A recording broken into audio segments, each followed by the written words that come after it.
me fire, give me that one to the side.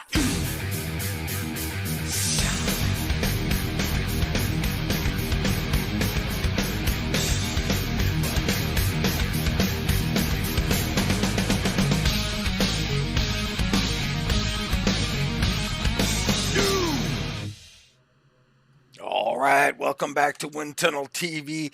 Tonight, it's the Living Room Racing Association and their Cup Series live from Daytona.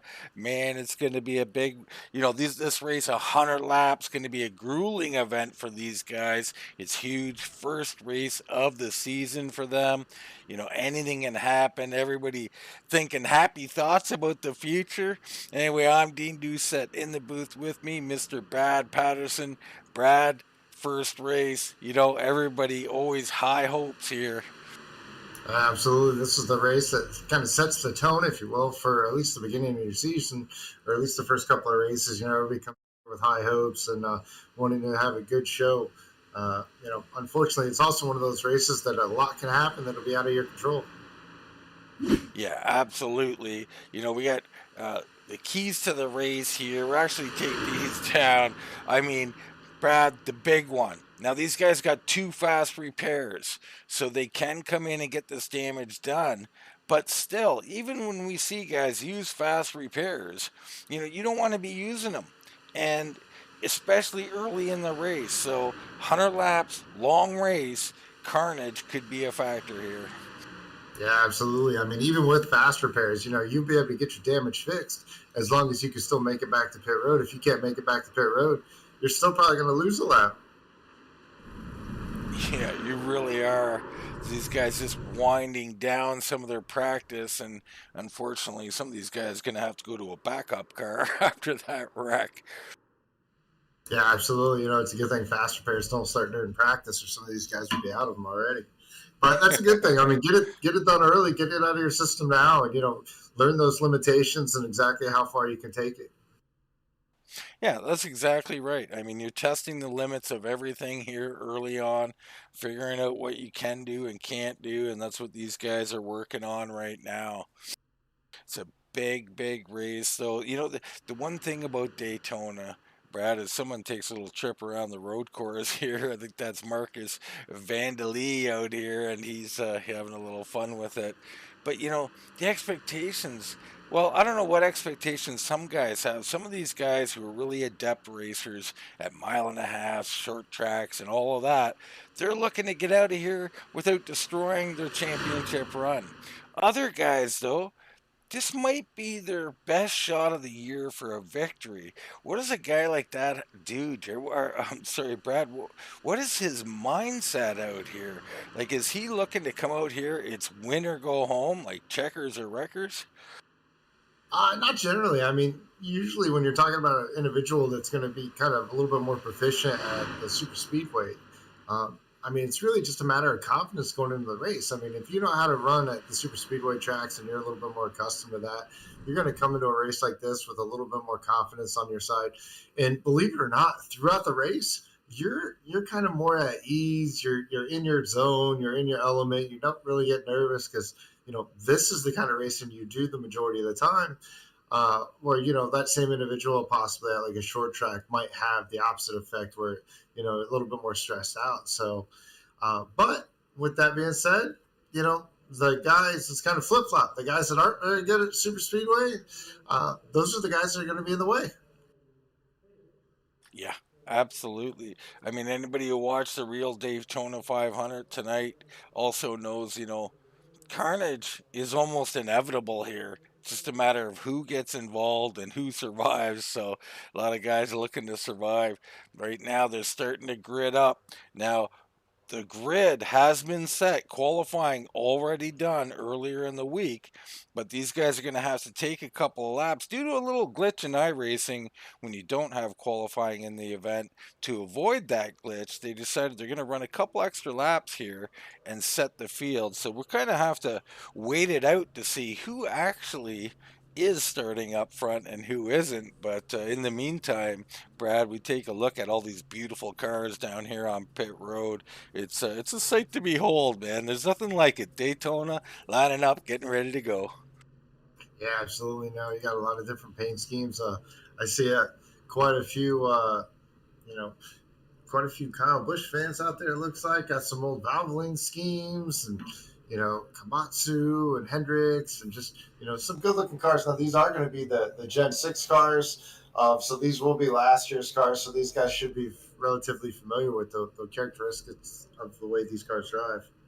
Yeah, that's interesting in itself. Not going to next gen, these guys, these old cars, so it kind of brings some familiarity to us into this into the booth here, and that's going to be interesting to see how these guys run these. Right now, what I'm looking at is a couple of these cars, or maybe all of them. Maybe it's just the way they're painted and stuff, but they look like they're a little jacked up in the rear end, Brad. Yeah, I've kind of seen that as well, and it seems like the front end isn't quite sitting level like it normally would, if you will. Maybe little bit of a difference in the way iRacing's done them since a most recent change or something. But yeah, I see that as well. It's kind of strange looking. A little bit odd for our eye, but we're getting used to the next gen these days. So this is these cars personally, I love them a lot better. I haven't put in the time in next gen, so I can't really have venture too much of an opinion on them. But I did like these cars. These cars were pretty good. We're gonna see some good racing here tonight, as you see everybody scattering out, trying to get lined up, and we'll see how this plays out. Hopefully, Brad, no carnage during the lineup process here, is it's a hectic process trying to get people in the proper spots. Yeah, it's all about that communication really at this time and just working together. And you talked about it too. Get used to that next gen. I look at this car now and it's like, wow, was that rear spoiler ever that tall? It looks like it's 5 feet off the back deck. Yeah, I think that's what's throwing me off, seeing that spoiler again. It really looks like it's sticking up there. Well, while these guys go around, let's take a minute here and highlight a few of these guys. We can find a few of them. You got Andrew Tenold out here, the 45. Andrew Curly McCuster for coming on board with Playroom Productions. So he got some sponsorship out on that car. And that's always a great thing to have out here. You got Alan Ayers. He's out here. Let's have a look in on what Alan's got to say. It's the Bully Dog Coffee Company. So the roaster company, Bully and LT, and reclaimed by Quentin.com. So good on him. And you got Tyler Corners. Tyler Corners, very well. I like that name. I think that's Connors. Connors, my bad there. Shout out to the entire SPM racing organization, and a big congratulations to Carson Poindexter and Tyler Connors on retirement. Awesome job on team success, and have had in the iRacing world, or in the racing world, I should say. And of course, Michael Eckhart in the 20 has announced this is his final full time season, and we wish him all the best out here. Maybe he could go out with a big bang, Brad, and get himself a championship here. Isn't that everybody's option right now? Everybody's getting ready to start this race, and ultimately, this is race one towards that right there. And that's the one thing they want to do is you can't win the championship here. I don't think you can really lose it, but you can definitely set yourself back as we get ready to go green here. Wow, getting ready to go green here. It's Johnson and Connors, Mertz and Mosley. Here we go, folks, at Daytona 250 underway. Nice start for these guys. Everybody looking good and clean here. And we'll be looking for some of those guys who want to race, Brad, and some of those guys who want to wait. Right now, up front, looking a little racy. We'll see how this plays out. Yeah, absolutely. This is a long race. It's a 100-lap race right now. You see some of the guys kind of pulling off. Looks like the 20 there pulling off to the inside. He's going to be one of those guys that he's going to obviously go to the back, a little wiser for the wear, if you will. Yeah, he's not interested in what's the hard racing up front, and I don't blame him. 100 laps, long race around Daytona. So these guys gonna There's a lot of movement. Guys wanting to get down, guys wanting to move up. Looks like they got it sorted out right now. Yeah, right now, two lanes definitely formed up two by two, probably about 8 rows back, maybe about six. Look at it. They're continuing a lot of movement in these race cars. I'm seeing very early on, so I got to think that, probably low air pressures are going to be a result of that. We got another car going down to the inside that looks like it's going to be Sean Lester in that 31, maybe seeing something he didn't quite like. Yeah, he's had enough already. I don't blame these guys at all. I think I'd want to be, well, I'd either want to be in the front row or at the back, one of those two. So, interesting decisions early on for these guys to move out and go to the back. See if we got everybody seems to be in the lead pack. So expect a second for Dale Farness. Unfortunate for him. I think he must have missed the start of the race. Way off the pace here. At least a lap, maybe 2 laps down. Oh man, I'll tell you what, I'm watching this new group right there. That 97 to Eddie Farnes, he is getting extremely high in those corners, almost brushed the wall as we got one car going down to the bottom right now, getting out of that second lane. I believe that's going to be the 33 of Justin Johnson. So Justin Johnson making a move to the bottom here. Oh, actually, I need to take that back. It's going to be Tyler Connors going to the inside. He's going to lead that bottom row right there, challenging to get the lead right here on looks like lap 4. Yeah, Connor's to the point here, taking it. You got Mertz on the outside. He's got help from Johnson. So Johnson working. You got Fairness. That's Eddie Fairness up there as well pushing. These guys battling heavy early on. Absolutely. We got quite a big field here. We got 26 cars until it looks like the top 15 all within 1 second. Really, the top 25 within about 2.5 seconds. Oh yeah, all big group here. These guys off the back end, still well within touch of the draft. They're just riding a big move here. That looks like maybe Tenold making a move here. Hard to get a lock on these new drivers. We're learning them in the booth as we go, so some of the paint's not so familiar to us. Absolutely. Andy Tenold right there, that 45, second car on the top side, doing everything he can. He's going to be right behind the 99 of Robert Hattenbach. That hooligan racing machine up top looking very good, trying to challenge for the lead here. Yeah, Hattenbach doing a nice job here, working his way to the front of that outside lane. Meanwhile, Tyler Connors still leading this thing. He's got Justin Johnson pushing with him. That outside lane looked like they got a bit of a run, getting a little squirrely. They look to put Hattenbach in the middle. He's in the hot seat now. Yeah, absolutely. This could be treacherous, especially going into turn 1. We've seen the outside line has been really running kind of more like the third line than the center of it. So looks like they're going to be able to make this work, though. It's just going to be able to file in line. Wow, that was a little hairy there for Hattenbach, and he has made it back in line. No damage to anybody. Great job by these guys. Zachary Mertz in the 0-2 starts pushing Tenold. Tenold looking to take the lead early on here. Yeah, that's one thing. These guys are being aggressive with that pushing, but you know what? This is the Gen 6 car. They are familiar with it. They've been running this car for quite a few years now. They know what to expect. They know how far they can fall off and how much distance they can make up in the draft. Looks like we're going to have one car. Looks like Joshua Barrett, one of those cars that went to the 3 wide in the middle, got shot out the back. He's kind of in no man's land all by himself in between the two packs as we run now. It's Connor Hazel back here all alone in the 24. He's showing in the 28 on our board, 24 on his car. Some of these guys with their custom paints, the numbers don't get set right in trading paints, so you'll see this conflict from numbers. But he is in no man's land. He is losing the draft, and I'd have to say it's over until the caution comes out, which really, Brad, is inevitable. It's just a matter of whether it'll happen early or you'll have to wait all the way towards the end for it to happen.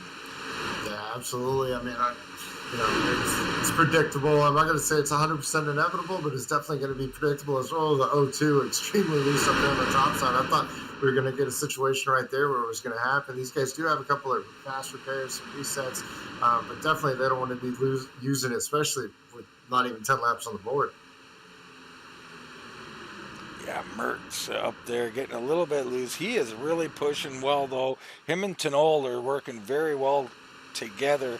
Eddie Varnas right there with them on the outside. So those three trying to get hooked up on the inside. It's Tenol and the 33 of Justin Johnson pushing him.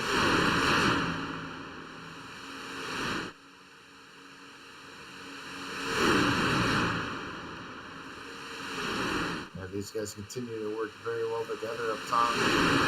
Tomo, he led that lap right there. It looks like the top side, not necessarily more organized, but definitely a little bit more aggressive on the pushing as you got the O2 of Mertz, still all over the back end of that 45. You see, get him a little bit squiggly there in the 97. Had to check up. That's going to be fairness back on the top side in that third row. So very aggressive, but that's one of those situations that it could really cost you and can get a little bit out of sorts. Yeah, absolutely. We just took a peek back at that second group. Oh, and someone, Tristan Spires,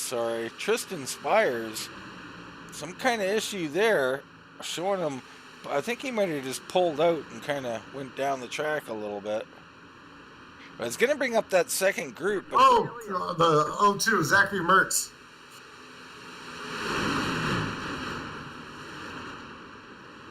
Caution is out on the race. Caution on the track. Mertz, early problems here for the O2. We missed it, so let's get a quick replay on exactly what happened. You see the O2. Oh, and wow, he just violently up the track. Very odd there. Not sure what happened. Almost looks like this could be an issue at home or something disconnected, because he just did not turn into the corner and goes right through Tenold and a couple others, thankfully for them, not getting heavy damage. And it looks like mostly a one-car incident here, and that's the O2 of Zachary Mertz. I think he had a problem at home. Yeah, it looked like just on the exit of the trial over there, all of a sudden he just kind of disappeared, reappeared, tried to go to the bottom of the racetrack, or I think honestly it was a situation where the simulation just didn't really pick up where he was. It could be, as we bring up our pit board and see who might be coming in and who isn't. But yeah, issues like that occur, and sometimes it's something as simple as an iRacing or a Windows update or something taking over your screen. Got to make sure you got those things in lockdown. But Zachary looking so good, and he was racing with Andrew Tenold very, very well. So Tenold is going to lose his partner there as well. So it's a shame for, mostly for Zachary, but.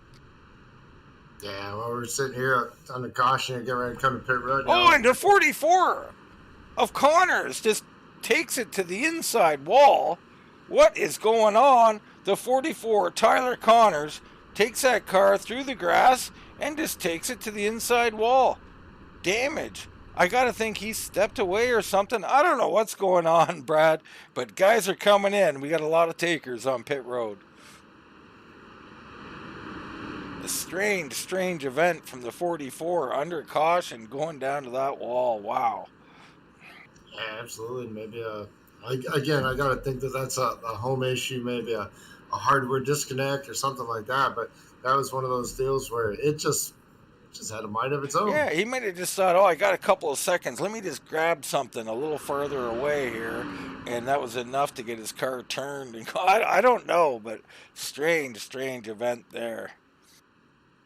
Yeah, absolutely. As these guys come to pit road, we got a couple of takers here on YouTube watching. It's going to be Gideon Townsend. He says, let's go 87 and 77. Let's go Big Al, if you will. So Gideon definitely pulling for Big Al. It looks like Tristan as well. It looks like we got Andrew McCuster out here, as well as Jeffrey Miller. Good to have you guys tune into the broadcast. And hopefully we're going to have one great show tonight. And we got the 77 of William Allen out here in the Valvoline machine. And Tristan Spires, he's in the 87. These guys back in 22nd and 23rd place right now. Up front, Tenold leading this thing early on. It's Farnes in second, Johnson, Hattenbach, Patterson, Brad, maybe a cousin or something, long lost cousin, Brent Patterson in fifth, Ayers in sixth, Mosley, Woods, Parent, and Bustler in 10th place. That's your top 10. Well, you said it earlier. You'd like to be up front, and well, it looks like that incident happened up front. Some of those guys we just mentioned, they looked like they were kind of just riding around in the back and just kind of hanging out. Strategy starting to little pay off as far as that goes right now. Luckily, some of those people involved in that incident, still have that fast repair available to them, so they're not out of it yet. But they're gonna have to take it a little bit easier with every time that a situation like this comes up. I'll have to try and write those down if we can. That's one for probably Connors. Connors still on pit road, or just getting on pit road, and I'm not sure if he would have used one or not, but the O2 almost certainly did. Still trying to find him.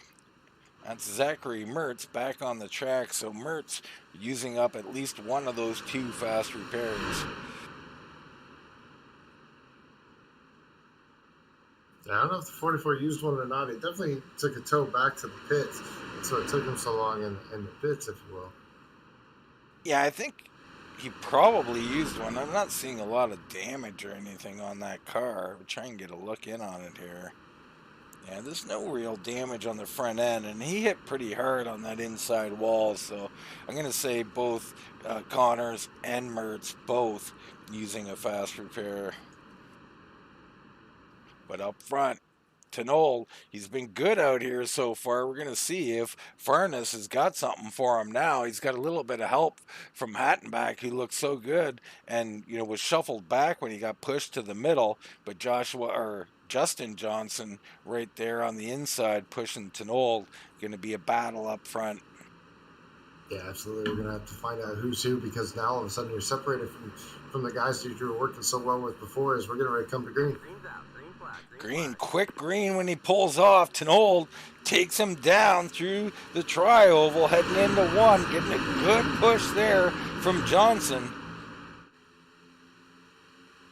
That's a real nice job. Brent Patterson, third on the inside in the 5 machine, starting to join up.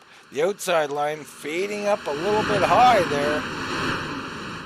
Yeah, that outside line during the first part of this whole race that had the 0-2. Mertz up there pushing really hard, keeping the line intact, where right now it's not going to have that. It looks like the 45 at Tenold, he's going to try to move to the top side, maybe pull somebody, a teammate possibly around. Yeah, interesting move from Tenold, giving up the lead to Justin Johnson and electing to go to the high side. A very odd maneuver, but probably what you're talking about with teammates. Let's see if we can see anything in our information here. Tenold, part of the Dream Motorsports. He's got Farnes with him, and he's independent as we have him right now. Nothing official on these, so a little different there. Interesting move, but maybe he just likes the high side, Brad. Oh, we got another wreck. Look like another couple of guys going off the backside there.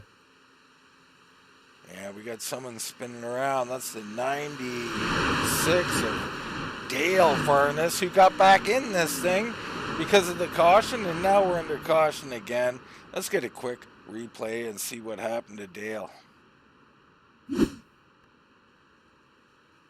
So here we go. He's on the inside, and he's drifting. Oh, and the 21. Not sure who that was come in. That's Carter Russo. Was that him? Let's have another look. Some of these guys got mixed up numbers. Yeah, that's going to be the 21 there, Russo. It's not Russo, though. It was someone else. Or Russo, yes. No, it's not Russo. I'm sorry. Dale Farnes there, right behind him. We'll try and get a look here. And it looks like the 21, but I don't know who that is.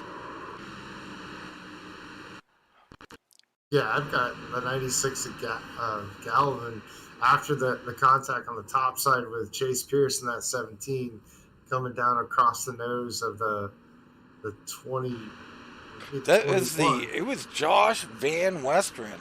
So Josh Van Westeren in the 26 machine is who got into him. I mean, he just come up with a head of steam and give him a ride. I'm not sure, at fault. We're not calling out fault or anything, so we're not sure about that. It could have been a serious checkup and he didn't catch it or whatever, but he gave a good shot there.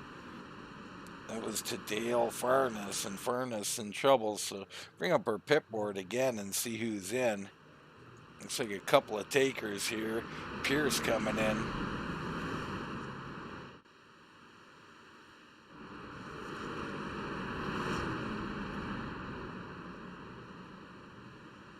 You got Mosley in the number 18. So not many takers. Looks like Mertz is in.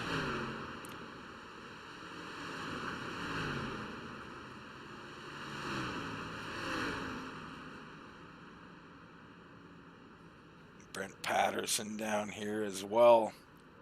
It's interesting though that the 97 in fairness did not come to pit road, and he definitely got into that car on the top side before coming back down across. So that machine could have a little bit of damage on it. Furness is in. Dale Furness is on pit road. There's two. You got Eddie Furness as well out here. He's in third place.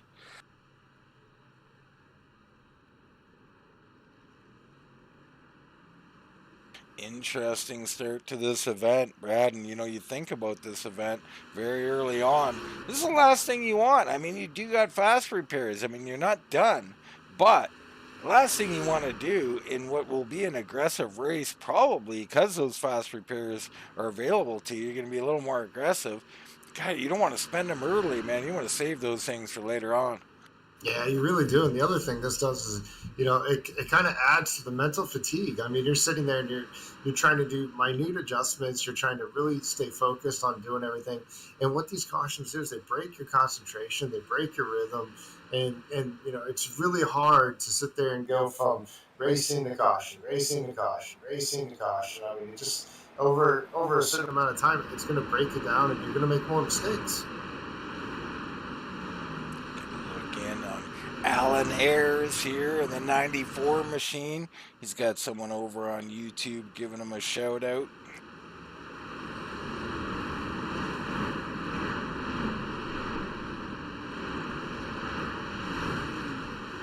Ayers right there in that Bully Dog Coffee Company machine. Good looking race car.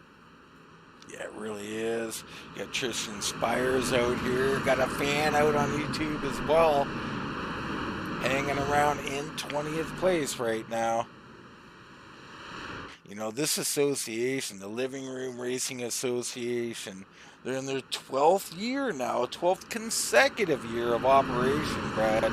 Long, long time racers, these guys. Yeah, there's a lot that can be said about that. I mean, just the longevity of it, being able to keep a bunch of good guys together, being a race week in, week out. And so far, these guys doing everything they can and really trying to put on a good show and racing hard. I mean, that's one thing that, when you get a race like this with 100 laps, you'll see some events where, people just kind of log laps for a good portion of it. Not these guys, we're racing from lap one. Yeah, and I always appreciate that. There's no doubt. I mean, myself, if everybody raced like I would be, it would be 99 laps of boring, followed by 1 lap of mayhem, and it's not the best kind of racing that you want to see. These guys out here doing a little better, doing a little harder. It's Right going to be now, interesting. Justin Johnson up front. We're about to go green. It drops. Tanold on the outside. Farnes pushing on the inside. It's Hattenback on the high side behind Tanold. Johnson got a great jump there. Johnson's been up front this entire time. He's been in the top three on that bottom line. He's kind of biding his time and really taking care of his equipment. Looks like he's going to be able to pull it out. Looks like the 97 Farnes is going to be right there with him. This bottom line definitely a little bit better. At least right off the get-go, it's going to be interesting to see if he goes to the outside or if he's going to continue to be a bottom line. Oh, it looks like we got someone looking into the metal. Eddie Farnes. Oh, he goes high.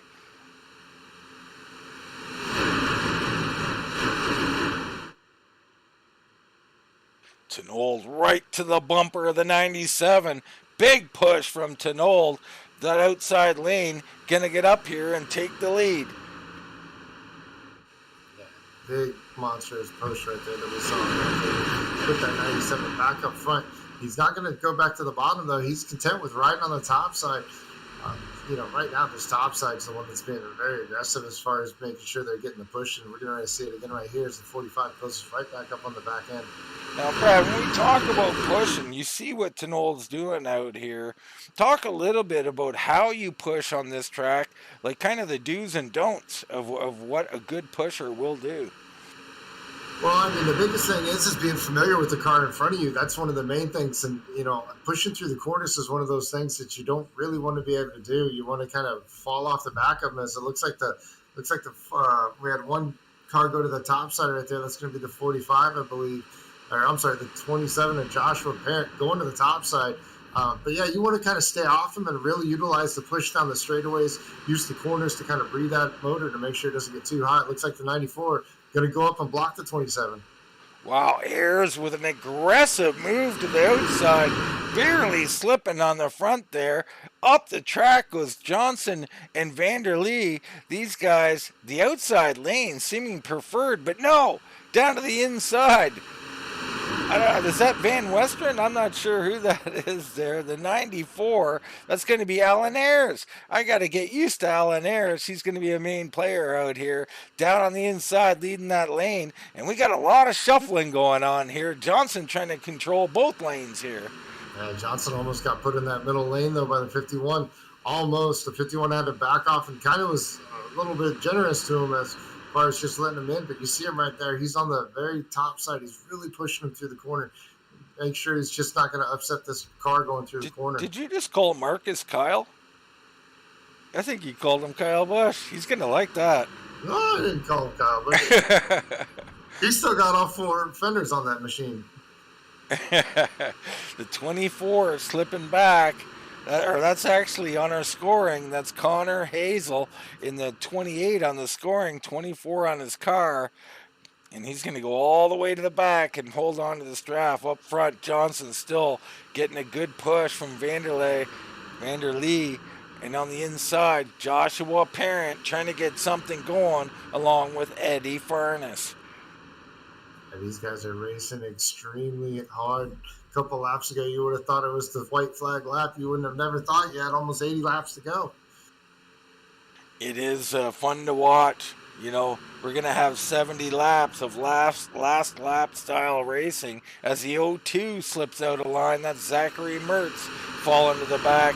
He doesn't like what he's seeing, but he's already used a fast repair. He just can't afford to get involved early on. Yeah, absolutely. And that's probably one of the better decisions right now. He's got plenty of time. He's seen what's happening. These cars are all over the front of this field. Some of the guys already under the double yellow right there coming through the tri-oval, as it looks like the 33 is going to lose some speed as Vanderlee going to take it to the front. He's going to bring the 45 at Tanold with him.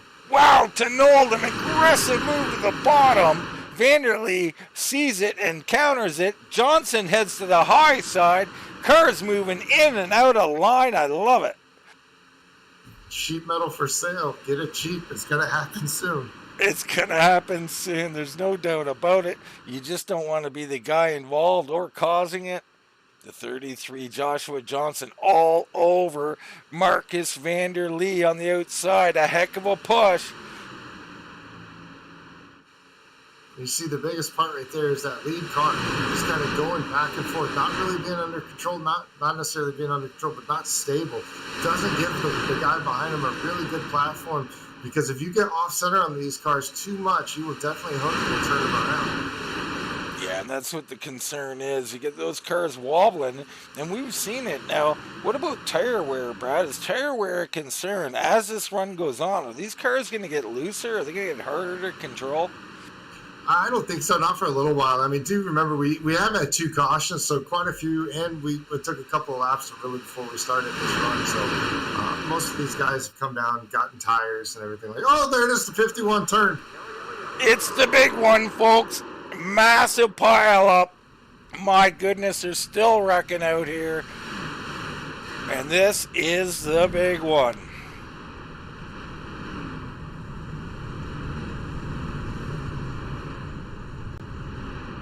going to try and go back and see if we can get some kind of replay. I don't know where it starts, but let's get a look at something. It was right up front with the 51. So here you see, oh, and we're going to go back a little bit.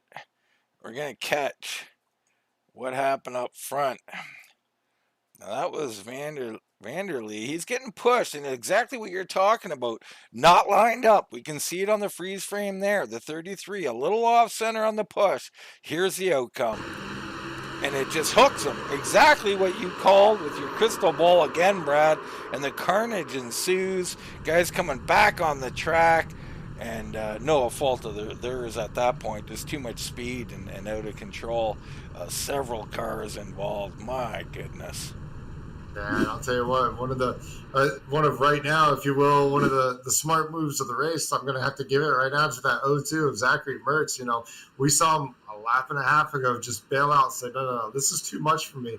Fell to a little bit further back in the field, was able to avoid all of that by getting checked up enough and make his way through the field. And we got Pitters coming in. You got Van Westen in, Patterson's in. Justin Johnson comes in from the lead. Connors, Fairness, Allen, Eckhart, all these guys in and more.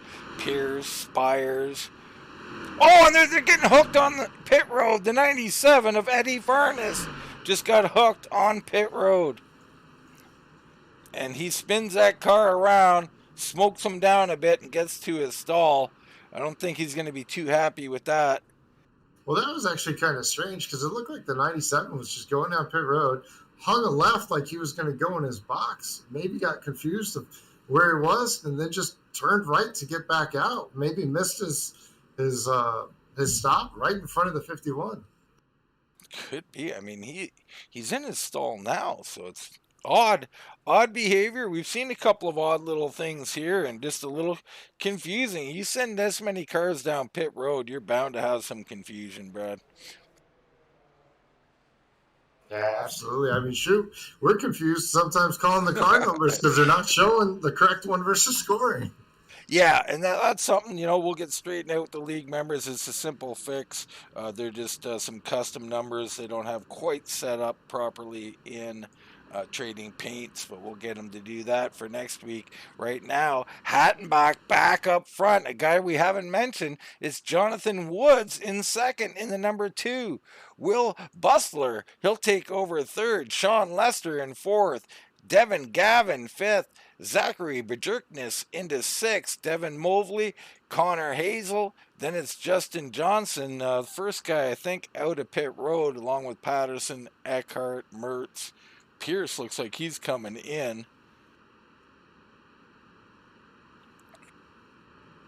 But always good to see new guys up front. We're going to see how they handle things up here, Brad. Yeah, absolutely. That 99 and the 2 of Woods, they've been up front. They've just been quiet, kind of just riding down on the bottom. The 18's back there as well. He's been kind of riding around the bottom, just kind of taking care of their equipment. Just being quiet. And that's really the main thing you got to do. You got to be able to keep your nose clean. And those guys have been doing a good job of it so far. So it seems like some of the guys that did a little bit more aggressive as far as the pushing and everything, they're a little bit towards the end of this field. So it's going to be very interesting to see, are they going to continue that streak and just try to get their way through this field? If they do, it could definitely be very interesting. I tell you, the way they're racing, man, carnage is going to continue, and it's all going to be about these fast repairs at some point. We're on lap 28 of 100. Hattenbach out front with Woods, Bustler, and Lester getting ready to go back to green flag action here. Man, this is it's been quite entertaining here. These guys racing hard. Now we look back a little bit, and I see someone back here just in front of Tenold somewhere. Carter Russo. Is that Vanderlee with no front end, Brad? He did not use a fast repair or doesn't have any left, but I think he just didn't use it. That car all kinds of beat up, and he could even overheat at this point and blow an engine. Yeah, I really could. I mean, that's going to be an interesting situation we're going to have to watch. But, I mean, we should know here very quickly whether or not that is a situation where he didn't use it or maybe possibly. Oh, we got a wreck. Wow. It was right there with Vandermeer. I don't know what to say about that one. That was a little too quickly there. Let's get a look and see what happened.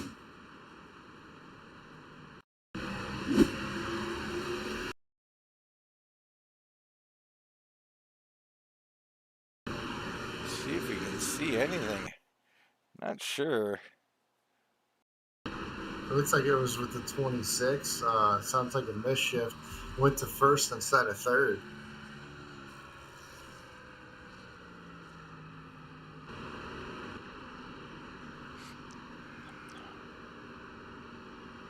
So that's going to be Josh Van Wester. All right, let's back this up here and just have a look and see if we can catch what happened here. It happens out here. Missed shifts. Like restarts are terrible for super speedways because you're going to have more possibilities of this happening. Now, we've seen it many, many times before. Here we go. The 21 or the 26 is what it is in the scoring. And he just takes it to the wall. He just, maybe hits the wrong gear. It hooks the car to the outside wall. The 5 wrapped up in that pretty badly. And that's Brent Patterson. Or no, that's not Brent Patterson. That's another guy in the wrong number.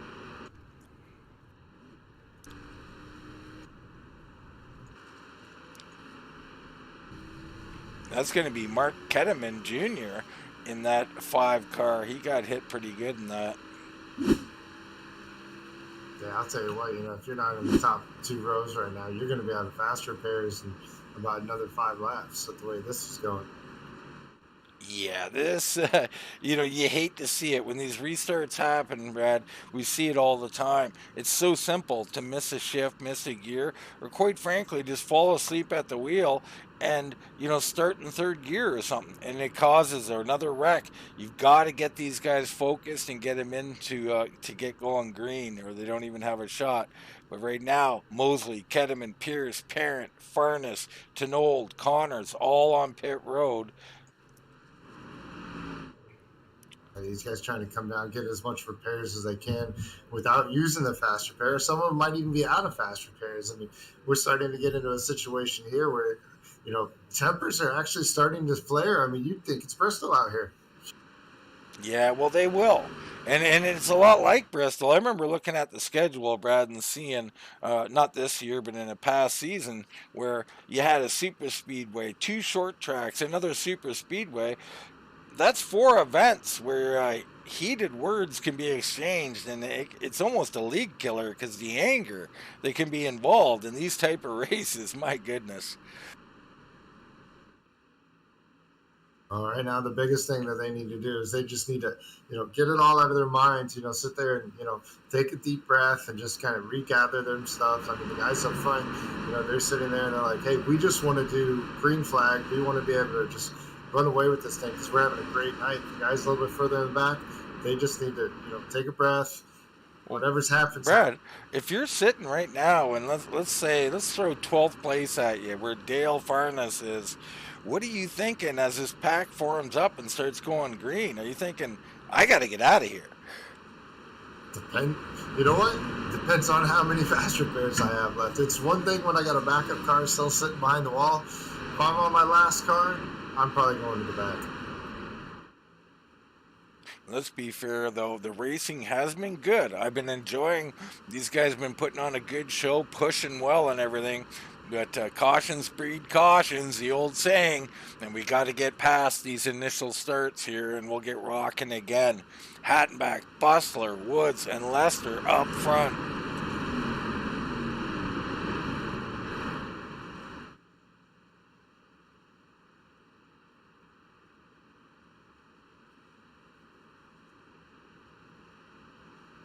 All right, it's going to be interesting to see what this rookie up here can do. That's going to be the 14. That's going to be Will Bustler. He's going to be out front for the first time tonight. We've seen him all around that top 5. And right next to him is going to be Hottenback in that 99, that Hoonigan racing machine. Behind him, we're going to have Jonathan Woods and Sean Lester in that 31. So, a couple of guys we're used to seeing up front here, at least for the beginning of this race here. And then we also got a little bit further back at that 33 of Justin Johnson. He's going to be looking to try to get back up there.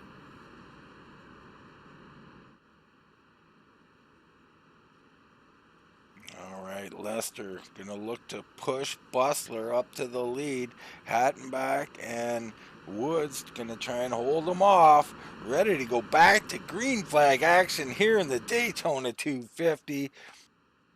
LRRA, these guys, this league, 12 years straight. Here we go. Hattenberg leads them down. Green flag. Hattenbach. Hattenbach has a pretty good start there right now. The 14 they had to keep right there in line with him. Looks like, the two's going to actually come up. Woods is going to try to cut up in front of the 31 to Lester. He's going to make that mistake. He's going to leave the 99 hung out all by himself at the bottom. He's got to wait for the 95 of Galvin to make up the distance to get to him. Very interesting move here. Bustler and Woods to the bottom. Will Bustler, your new race leader.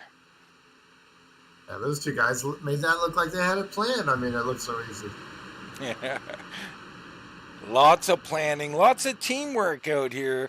Brad, we don't get a chance to talk about it when we do a new league because we don't really know the teammates so well early on in the season.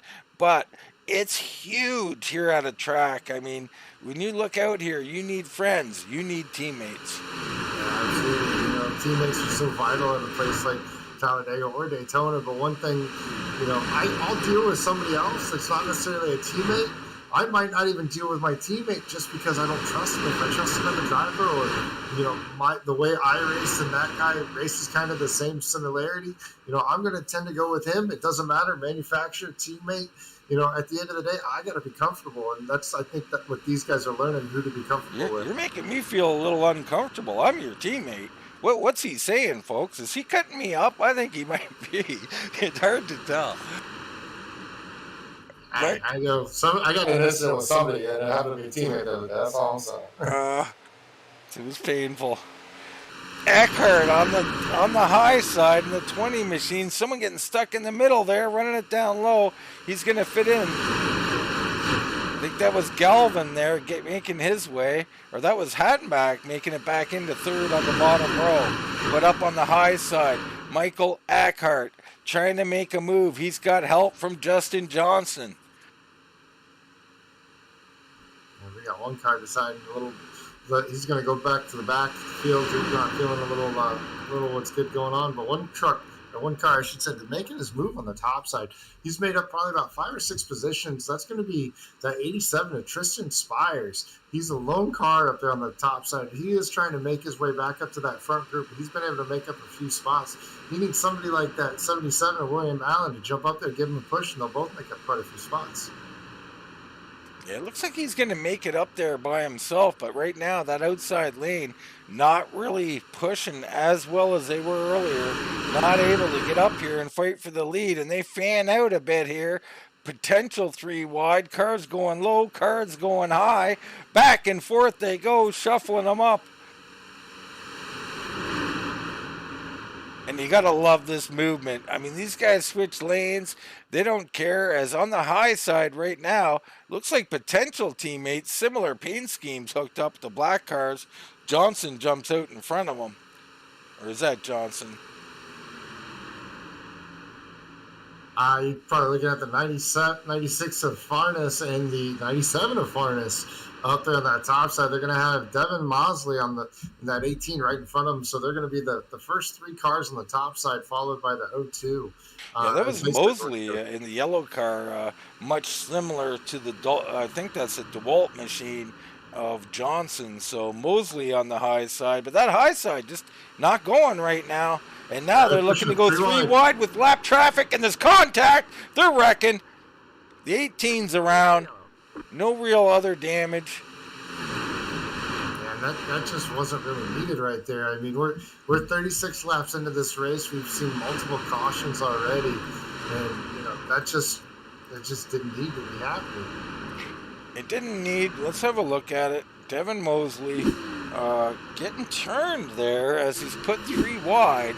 You see the 96 coming down the middle, the 20 down on the apron. Oh, and a little net code, but nonetheless, he would have wrecked him. He was headed that way. So that's just what, the system just recognizing it a split second early there. And, not assuming blame there. I'm not in the cars, but a tough one for the 18, no doubt about it. He'll be using a fast repair.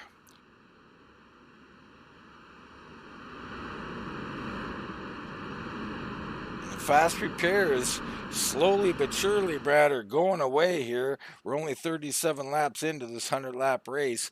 And these guys, I mean, like you said, it was just an unnecessary thing at that point in the race. Yeah, I mean, to win the race, you have to be there at the end of the race, and we really need to sit here and kind of settle down a little bit. And I am one to hate to say this, but log a little bit of laps and really understand what your car can do. Yeah, well, I mean, in the booth, we love the racing, we love the action, we love the wrecks. But yeah, you're right. I mean, got to calm down a bit here. Log 30 or 40 laps. Get down to some crunch time as pit stops are commencing again. A lot of guys here on pit road. Yeah, I mean, absolutely. I mean, if we get into a situation where we get a nice long green flag pit stop, get to a green flag pit stop, and the complexion of this entire race will completely change around that pit stop. So Mertz, someone who you noticed earlier on going to the back, he's on pit road. First guy coming off, Zachary Mertz. He was up here early on in the race, leading this thing. The O2, what do you think this time, Brad? Do you think Mertz will just pull out again and fade to the back? Yeah, I gotta think that he's probably sitting on that one fast repair still. Probably got maybe a little bit of damage there. Just get as much of it cleaned up as you can without really using it. I mean, I'm looking at 51 of Vanderlee. He's still driving around without a front clip. Vanderlee will not get that machine repaired. And do you blame him? I mean, he's still on the lead lap, right? He figures it's going to wreck, every 5 or 10 laps. He'll stay on the lead lap. He's just not willing to use that fast repair. Yeah, I mean, at this point, I mean, you only got to survive for about 10 laps and then, come in, get a little bit more damage repaired, before you use anything. And one thing, too, don't get me wrong, it could be a glitch or something like that. He could have actually already gotten that repaired. We'll have to see when he gets back up to speed whether or not that machine's up to speed or not. If it's up to speed, I got to say that it's probably a glitch. Yeah, you're right. It could be. But there is other damage on that vehicle. The back right splitter looks bent up there, so there's more than just the front end. I think he's still damaged. Pierce Oh, comes on pit no, road. don't get me wrong. The only thing that's not damaged is the hood, or I'm sorry, the roof on that car right now. Chase Pierce coming down pit road. Haven't called his name too much here this evening. The 17 gonna get some service. Doesn't look like he's using any kind of repair. Maybe just a gas. Looks like a top up here. Interesting call from Pierce. I like it. I just like the fact that he's thinking. I'm not sure what he's thinking, but with what do we got here? 61 laps to go. He wants to be able to at least do this on one more stop, and guys got to think ahead at any time. Could go green. Not likely here tonight, but it very well could. Yeah, Chase was given an EOL penalty maybe by choice. It makes sense. Go back to the top off, go to the back of the field. And if you're going to run at the back of the field anyway, then you might as well get as much of a benefit as you can with as much fuel as you got. Interesting. The 17 getting an EOL. Not sure what that would have been for, but I'm sure, it was something that we missed out there. Up front, Bustler and Woods, Patterson and Russo now on the outside. Eckhart and Johnson in row 3. DePizio made his way. He's up 16 spots with Allen. They're in row 4. Both of them up 15 or 16 spots. Yeah, a couple of these guys just having a good quiet night. It's good to see the 33 Johnson. He's made himself back up there. Willing Allen, then that 77's back there. O2 of Merckx, he's up there. It's going to be interesting. Will he stay up there and race, or is he going to just kind of fall out to the back again?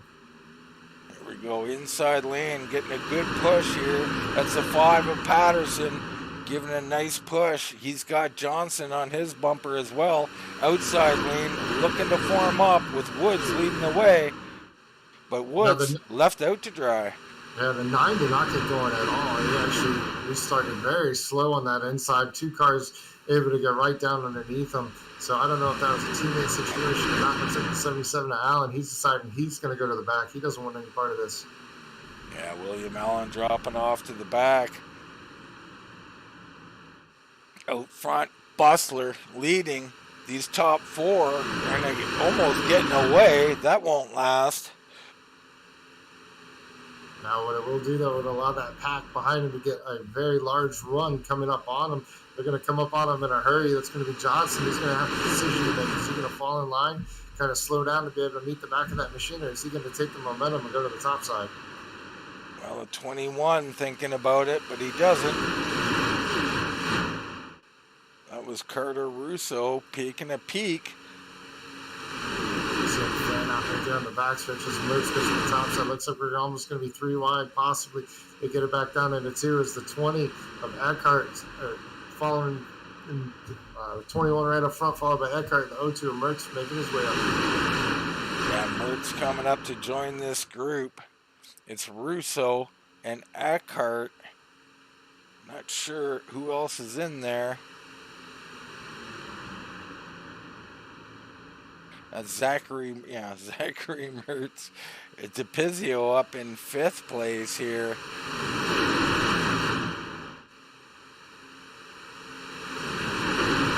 All right. So back to the bottom. What do you think here, Brad? Seems like they're getting a little bit better feel for it here. You got a lead group of about 20 cars, and they look like they're calmed down a little bit here, and they're ready to log a few laps. I don't know. I'm going to hold my judgment. Right now they're doing pretty good, but I still see a lot of darting guys going from the top lane to the bottom lane back out, which is not a problem. I mean, you can do that all day long. The problem is when it happens, it seems like whoever's behind them kind of tries to dart with them, not necessarily knowing, if it's clear underneath them. So I think they're getting the feel for it. I think everybody understands where they're at, and everybody needs to just kind of do what they need to do. Johnson on the outside, starting to make it work. He's got DePizio right on the bumper of him, and they're trying to get a run here towards the front. But Bustler has got Patterson with him, and they're not allowing it to happen. Now that bottom lane working very well, hooked up right now the 33 and the 5 or the 9. I'm sorry, the 9 up top. Not really able to get anything going. It looks like the 9 flares out a little bit more on the corners, not able to really get in behind them.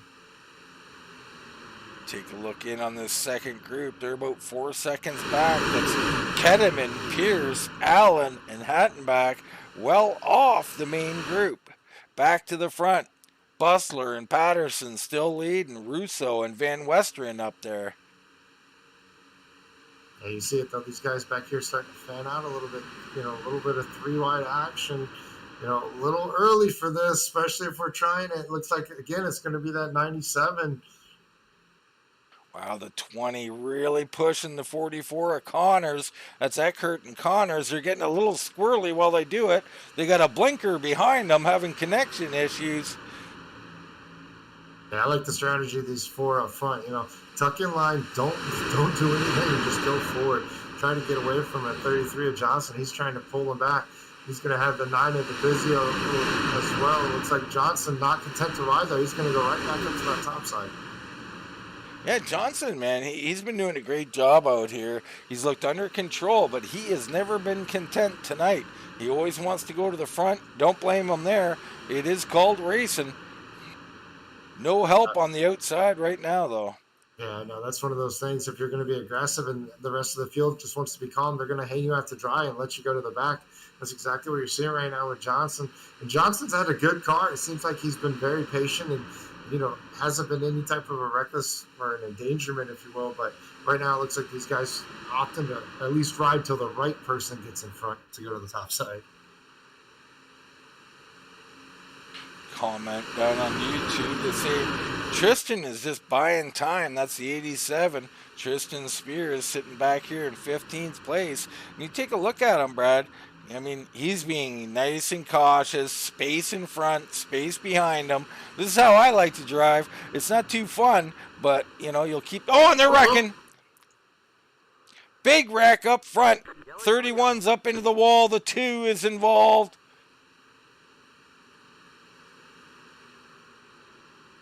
And it looked like Spires got through there. We were just talking about him. yeah, I was just going to ask. I'm not sure if he was far enough back, honestly. And it looks like he was able to avoid that. All right, let's get a look in on it and see what happened. Joshua Parent involved here. You see up in front, someone into the wall, into the outside wall. Big, big mess up front. Parent trying to slow this car down. Oh, they come in from behind and clobber him. Parent did an excellent job. The rest of the field, they didn't know where their brakes were. They didn't know anything was happening, even with smoke, even with a caution. They just pile in and take him out. Wow. That is disheartening when you're a guy like Parent. Let's go up a little further. We'll see what happened here if we can get on one of these drivers. Check it from here. You see up in front of them, contact 3 wide, back up the track, bam, heavy damage. And then a little further back, you got secondary action as they just ran people over. There it is. My goodness. Very, very harsh incident there, and more fast repairs upcoming for some of these guys. Some running out of the opportunity as everybody hits pit lane. Yeah, absolutely. I mean, we've seen it a couple of times so far tonight. 3 wide. It's just not time for that yet. I mean, you're talking about that all started in the 5th position with guys going 3 wide, and Well, they're it's probably out.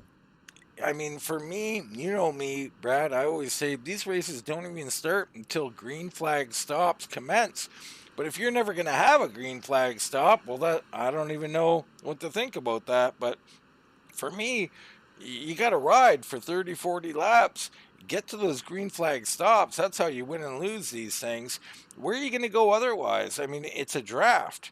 You could go to the front, but you're still only less than a second in front of 20th place. Yeah, absolutely. And you're just going to essentially take yourself out, putting yourself in a bad situation with doing that. And you're ultimately taking away the win from yourself. But, I don't, do I see something correctly? That 51 Vanderlee with the clean car? Is it possible? Has he finally used one of them up? I think he's got to that point where he said, well, nobody else has got one. I might as well use mine. I think he had two, so I think he only used one. He's still got one in the bank. Vanderlei trying to really play this smart, and I like what he's done so far. But, make no mistake, he's still used one here, and we'll see how he does the rest of the way. Car, actually, is there damage on the left side of that car? Or is that just paint? I think it's the paint. Must be the paint. Let's see if we can. I mean, he was kind of playing around and going from the apron to the racetrack too, so he might have had some self-inflicted damage. Yeah, just paint. I mean, we're on the left front suspension here. Just some black paint. Looks like you might have a little space there almost, but the 51 tip-top shape, ready to go back racing. And look who's up front. It's Eddie Farnes taking the point here. Now, I don't know if he's in the actual lead or second, but it's him and Brent Patterson up front. Van Western and Johnson in row 2. Mertz and Bustler in 3. Russo, Tenold, Eckhart, and Vanderlee, your top 10. Yeah, Farnes did not come to pit road. I didn't see him come down to pit road, or it seemed like everybody else did that time. So it's going to be interesting. It looks like the 33 of Johnson's got a little bit of hood damage. Probably opted not to take a fast repair if he still has a fast repair.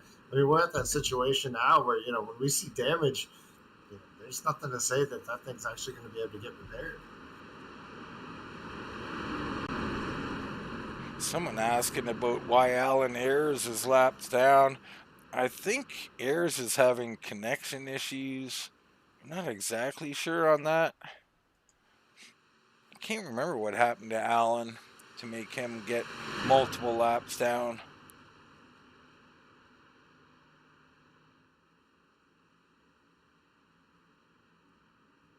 On the last, ready to go back racing here. Truck pulls off. Green flag dropping. Farness, Patterson, Johnson, Van Westeren. And wow, what a jump by Furness as he just takes the outside around everybody and way out front. This is almost a dangerous spot to be in. Yeah, it definitely can be. Here they come. And if he throws blocks, it could be even worse. The 05 going to take it to the top side. Going to definitely make his way by. Looks like Johnson in that 33 is going to do the same. Yeah, you get too far out here in a super speedway, they'll just run you down with a big head of steam. Cars shuffling high, shuffling low. That's Bustler, I think, heading down to the low side. Yes, in the 14. And Bustler's been doing a nice job. Tenold back up here in the 45, looking racy. Johnson been up here all night long, but it's Patterson leading. Yeah, it looks like you're going to have Mertz going to the back of the field. He's going to just stay away from this. The 51 back of the field, the 20 going to the back. So a couple of guys opting to get out of here while they still can.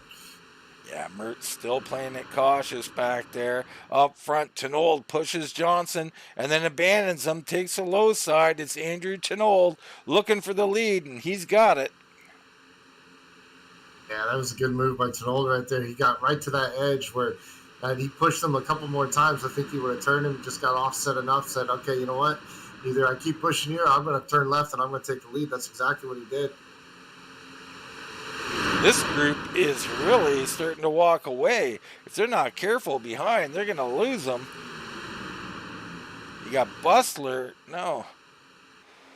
That's Jonathan Woods back there, a little three-car group.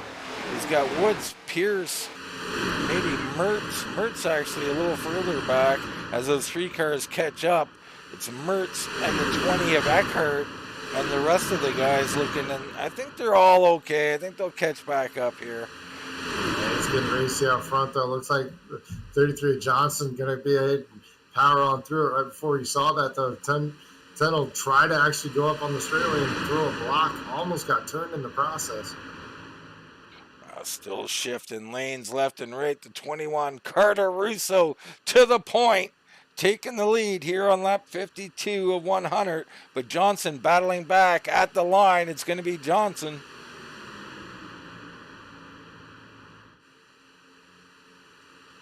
And 96 and 97 up there. They are not afraid to take that 3 wide at any given time. You gotta love it. Get out here and race and have some fun. Do all you can. And, you know, I talked about that group being able to catch up. They are formed up single file, but that's Zachary Mertz back there. They are 1.2 seconds behind. That's just outside the draft. I mean, they'll get a sniff of it still, but they're single file versus double file. I think they're going to be all right. I think they don't want to come up. I mean, they literally pulled off. They went to the back. I think this is exactly by design to sit back there. One thing is I think they're going to start catching them, and they're probably going to actually start slowing down a little bit just to keep that distance. Yeah, it could be, and that's a decent call. As long as you can feel you can get back up there whenever you want, keep your distance. There's been some wrecks. Front two, Carter Russo leading, Tenold pushing, Furness, and then the pack.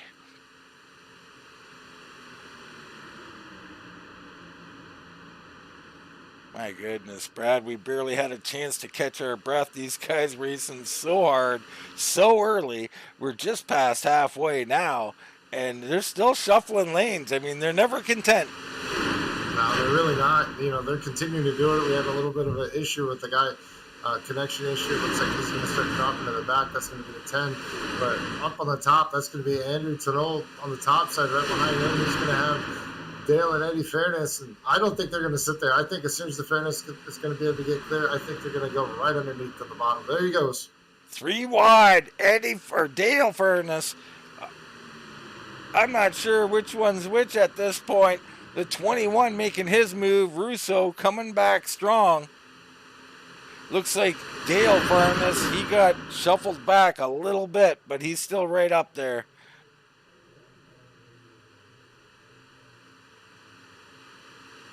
Yeah, these guys are racing it for like it's the last 10 laps. You know, it is extremely exciting to see, but at the same time, you just kind of have to hold your breath, hoping they're going to make it through it.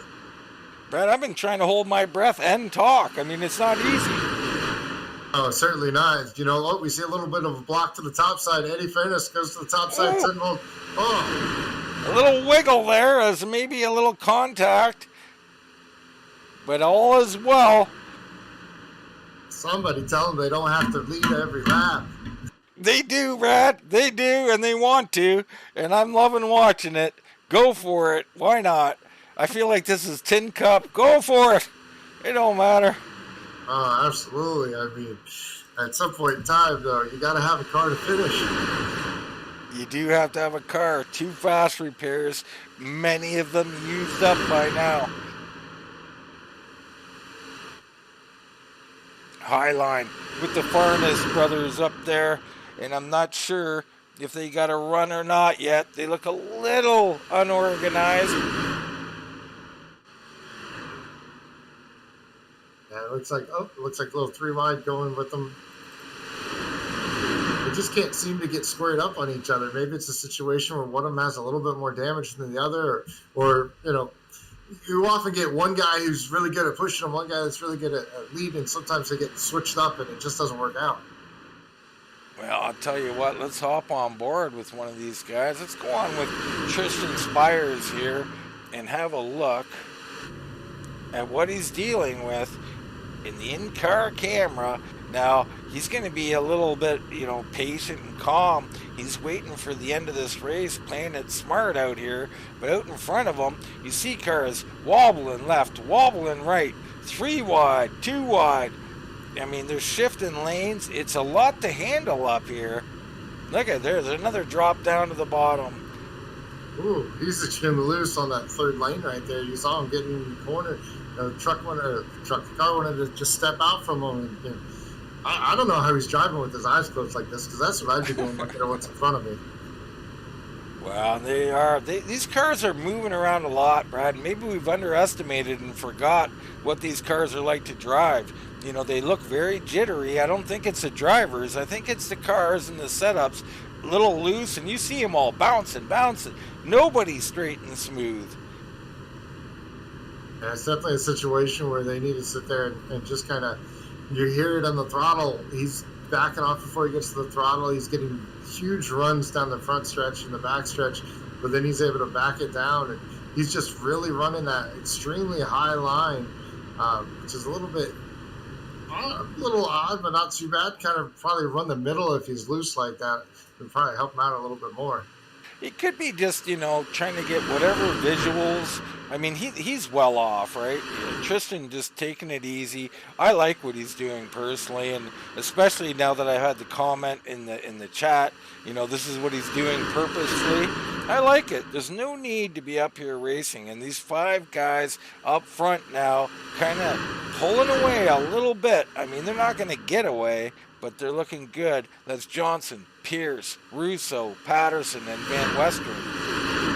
And of course, they almost wreck. A little loose there on the push from the outside. They go 3 wide through the corner. Brad still holding his breath. No, covering my eyes. I'm just waiting for it to happen. I mean, the one thing we've heard tonight quite a few times is 3 wide and caution. And, these guys have been doing a heck of a job right now. They're trying to hold on to it. It looks like the 5 right now, even a little bit loose right up front, trying to get to the bumper of the 33 pushing them.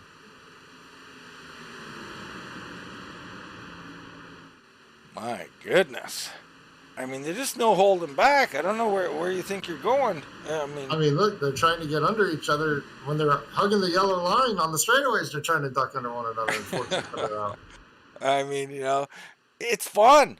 These guys are having fun out here, so I'll give them that. I mean, it's credit to them. Coming out here and parading around, that's no fun. They're racing hard. I love it. But out front, Johnson and Patterson hooked up, and everybody kind of single file momentarily. Won't last but a minute, I assure you. No, absolutely not. And, to what you said, I agree. A lot of these guys are having fun. You get this is where you have two totally different sets of individual drivers. You got guys right now that are loving it. They're just dishing it out and fucking and weaving, having runs, and you got other guys just fuming, just waiting. Speaking of human, we looked in on Mertz. Mertz off the pace by the looks of it.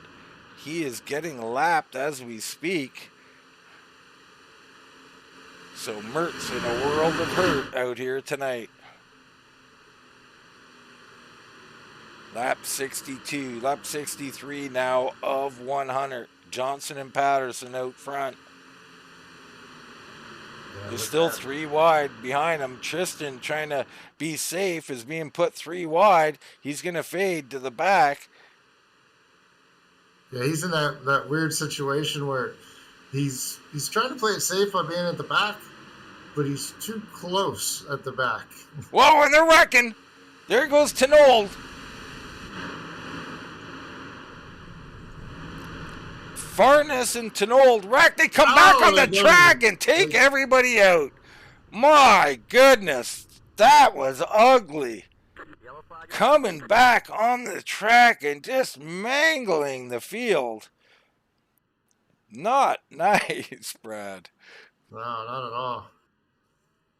I mean, they're trying to save their cars. I know what they're doing, but Yeah, but they never even lifted. they did not lift. They tried to stay. They wanted to stay with the main pack, even though they're in the grass. They come back on the track and just wreck the field. And it looks like Tenold getting a push here, a friendly push around the pit road. Let's get a look at this replay. So here you go. This is the secondary group we're looking at.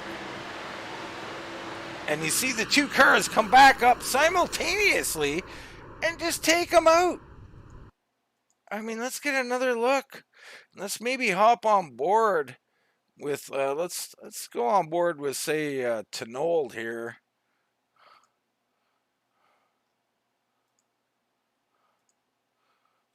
We'll see what happened from his perspective. You see him on the outside, a little wiggle, off the wall comes a 97, down through the grass. No lifting, maybe a little lifting, hard to say, but straight back up. I mean, and you're pointed that way. All you got is cars to get into. Tough situation, but Yeah, I mean the biggest thing is at least for me watching that replay, just the tachometer tells the story. I mean, he's 6,000 RPM and he's been in the grass for a couple of seconds.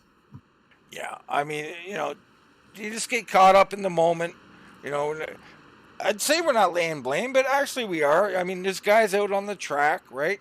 And although you're trying to save your race, they're doing nothing wrong. They're actually laying off the pack, trying to be safe. And this was the reward tonight. So really tough for those guys. They're going to be very, very upset about that.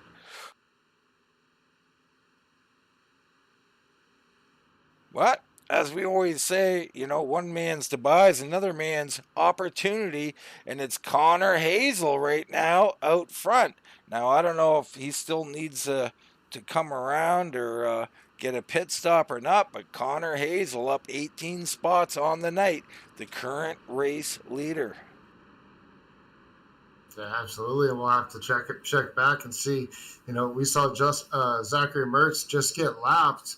What was it, about 2 or 3 laps ago? So it might be a situation where this is exactly what he needed to be able to get back on the lead lap. And Hazel falling now in the scoring, so he's letting everybody go by. I don't know if this is a scoring issue that we're having, and he's not a lead lap car or a penalty. Hard to say, Brad.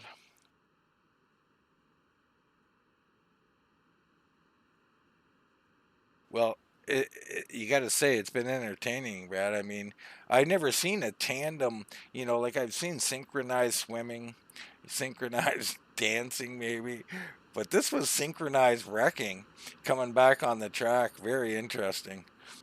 Oh yeah, I mean, it's been definitely interesting, to a certain extent as far as that. I mean, you came here for a race, you got a race, you got a demo derby, you got some tempers. You might have a boxing match at the end of this with some of these guys. The way they've been talking to each other in the chat, but it is definitely entertaining, and this is how you start your season. So there could definitely be some rollover from this race. Zachary Mertz popped into the channel to, show some thanks for everybody here watching. Love to see that, Zachary, out here. Lucky Dog, I believe, perhaps getting back on the lead lap, so the O2 could be right back in this thing.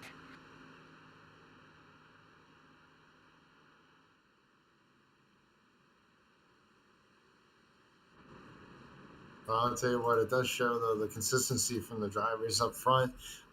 You've had Patterson, Johnson, Bustler, uh, Woods, Van Western. These guys have been up front all night and really been able to keep their car clean. When they do get back into a little bit of traffic, it seems like they pick the right line or the right people to follow. The 51, he's back up here in the top 10, sitting there at 11th in position right now. So with a clean car, so you know some of these guys have done exactly what they needed to do once the carnage started to happen, if you will, to ensure that they would have a car for the end of this Yeah, race. these top three in particular, Patterson, Johnson, and Bustler, here we go. They've been doing a great job all night long. We're back under green flag action. 66 to go, or lap 67 of 100. Johnson all alone on the outside trying to make a run. That's not going to work.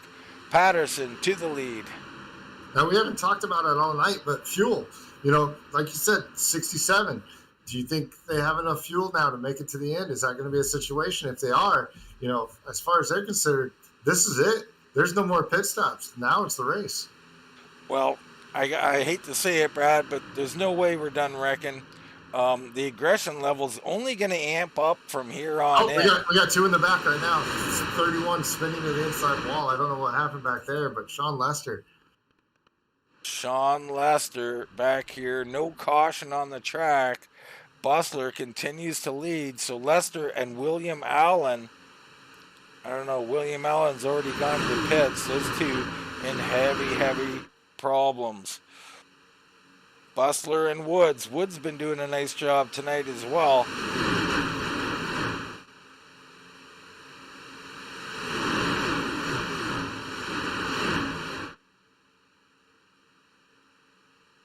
Someone coming down under the yellow line, and they're wrecking again.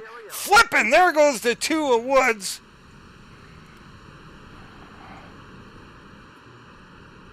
Wow. Through the air he goes, Brad. I don't know what happened. Oh, let's get a look at it. Well, about that pit strategy and fuel, can I go back on that? Hold on. The 5 pushing off center, hooks him into Joshua Johnson. So that was Brent Patterson, just a misaligned push there. The 2 all kinds of damaged.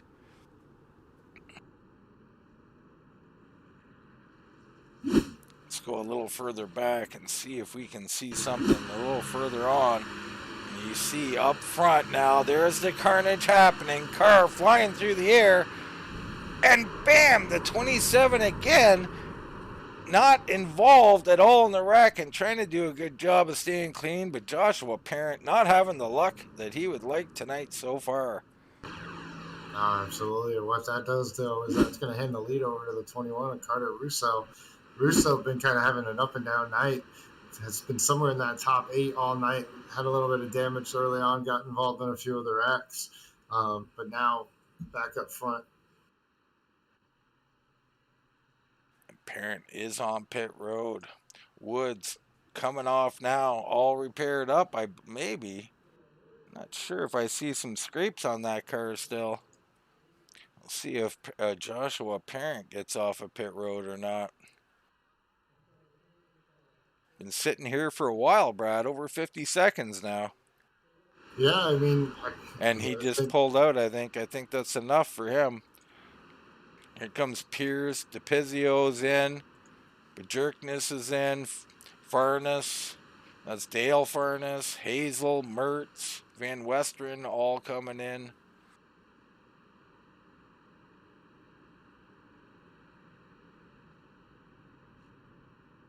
Yeah, I'd have to assume that these guys are probably out of, fast repairs, and they're just trying to get every little bit of damage corrected. Yeah, it looked like a gas and go for one of them. Yeah, it looks like Mertz right there had a gas now. I mean, he was in his pit box for maybe 2 seconds.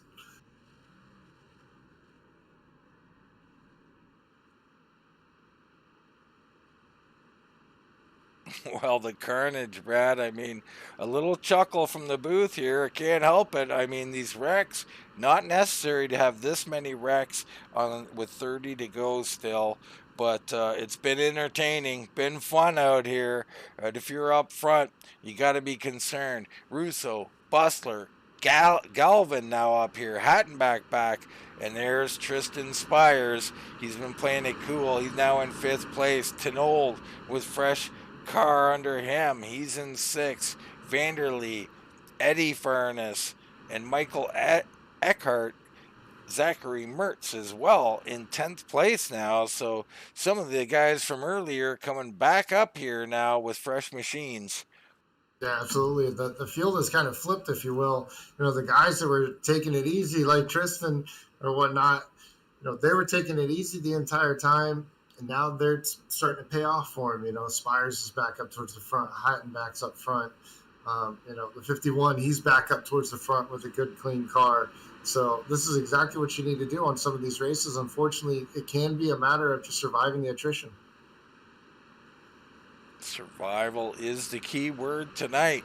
And like I said, it only keeps amping up. I mean, every caution you get from here on in, it amps up more and more and more. So I don't expect anything different than what we've seen. These guys are going to race harder with each caution that comes, and each 5 or 10 laps they get taken off the board. So watch out, folks. Stay tuned. Something big's about to happen. Oh yeah, you think they're going to start running nicer to each other the closer we get to the end? I mean, the lap two they were kind of cutthroat. So with 30 to go, this is going to be tighten those belts for sure.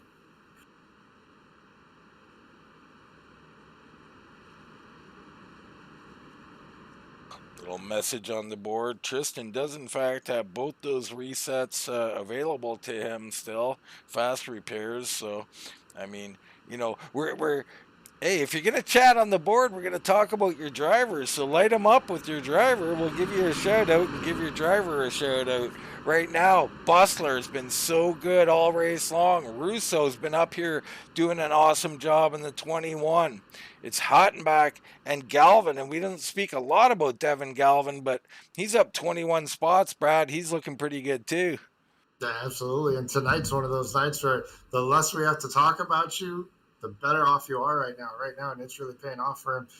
It'll be interesting to see because we really haven't seen him, like you said. So, how will he fare up here in the draft? Yeah, it's probably a good thing if we haven't mentioned yet at this point. Here we go. Bustler and Russo fighting it out up front.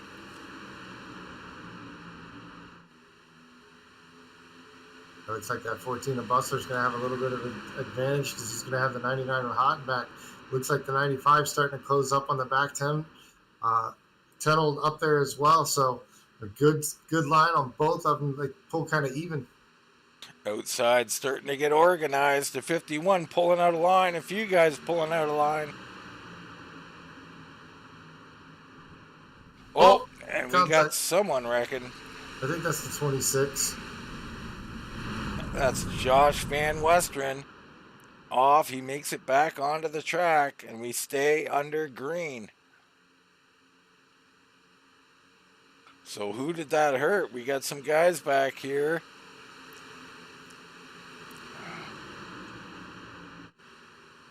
Looks like Vanderlee, and Devin Mosley both lost the draft from that, and they're in a world of hurt right now. Up front, Bustler and Hattenberg. You got Russo, Galvin, and Mertz. Yeah, Mertz is back out of nowhere. I mean, he came back. Looks like the back end of that race car is a lot fixed up better, so maybe used a fast repair, and all of a sudden he is all over the back of it. From a lap down, just probably 10 laps ago to top 5. Yeah, and that's how quick it can happen out here. Chenol right behind him. And it's Eddie Farnas back in this thing with brother Dale right there with him.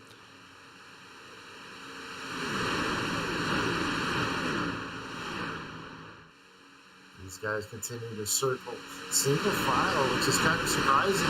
You know, with the way the night's been, we're single file with just about 25 laps to go. We should have been doing this at lap 25. Well, exactly. Now it's race time and they're calming down. Brad, what's going on? Is there a full moon out here tonight? They're tired. They might be tired. They might be tired of listening to me. Bustler continuing to lead, waiting for someone to make a move. It is imminent. These guys will not stay in line very long. No, absolutely not. Some of these cars still not handling it very good. On the exit 4 there, you saw a couple of them wash out almost to the top side, not even by choice, just because the car wanted to go there. And that's going to be one of those situations where if you haven't been running the bottom, you don't necessarily know what the car is going to do. Looks like right now we got a 16-car group. Spires pulling up the rear on this group. Everybody single file. They're looking to race this out for about another 10 laps and then fight it out for the victory from there. I think it's a wise decision by them, but you know, they've got the group that they want now. I don't think like Devin Mosley, Marcus Vanderlee, I don't think these guys have any shot at catching them as they're still hemorrhaging time to the main group. Yeah, absolutely. But at the same time, I'm not quite sure cautions are over. And, you know, you're going to take that situation. It looks like Johnson's going to be the first car on the outside. He's kind of picking off one at a time, using that outside lane and using that draft. Now, the question is once you get up to a certain individual and you pull out to try to do it again, they're going to go with you, and that's just going to drop the grenade, if you will, and it's going to be on from there. We got a blinker there. Is that Pajerkness blinking in and out a little bit? So that was just a single blink connection, maybe stabilized now. Yeah, he's been having issues all night with that. So far, everybody's staying in line. I can't believe what I'm witnessing, Brad. Everything has calmed down all of a sudden as we're logging laps here. Someone down on the apron. That's Johnson, I think. Looks like he's okay, though. Getting on momentarily down onto the apron. Johnson down low. He's going to make the pass on Dale Farnas in that 96. 96 going to be looking to try to get back in line right now. So put a car in between the teammates, if you will, of the Farnases. So that's going to be key because that's going to break up their chances. So if they try to go to the outside, you got to wonder, are they going to have each other, if you will, to make it happen? Heading around a lap car here. It's still Bustler and Hattenbach up front.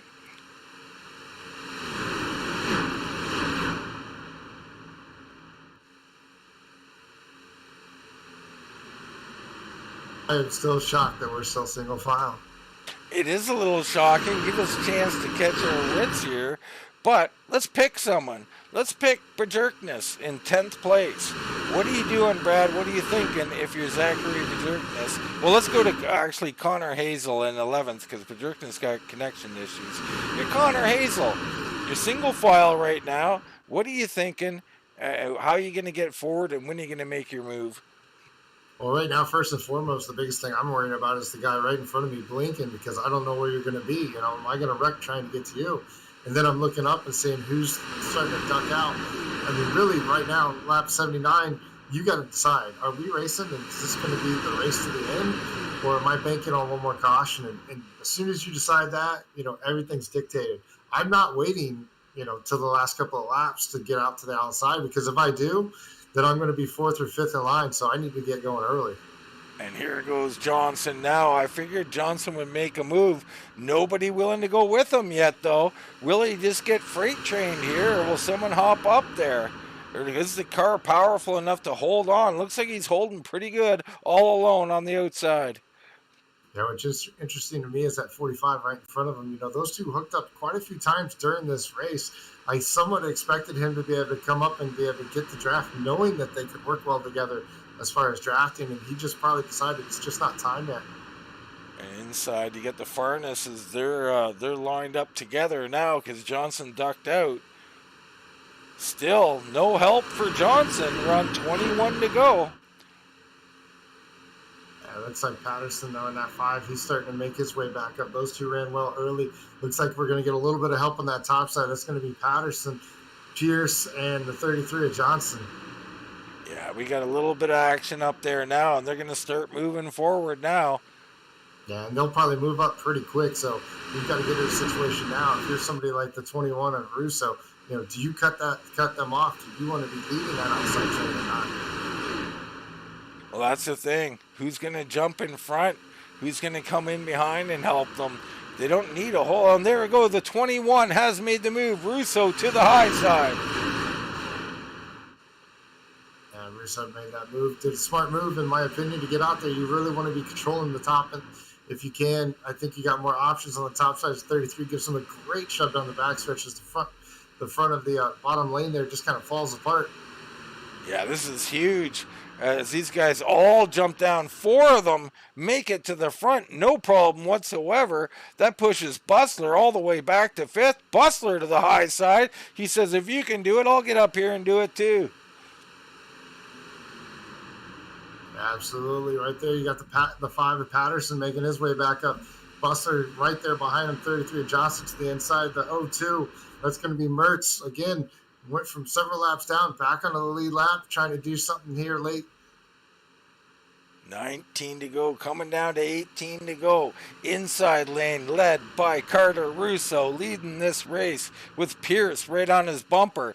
Outside line, well, there isn't really one. 2 cars, Zachary Mertz and the 14 of Bustler. I'm sorry, Will Bustler. Been dominant out here tonight. Been doing an awesome job all night long.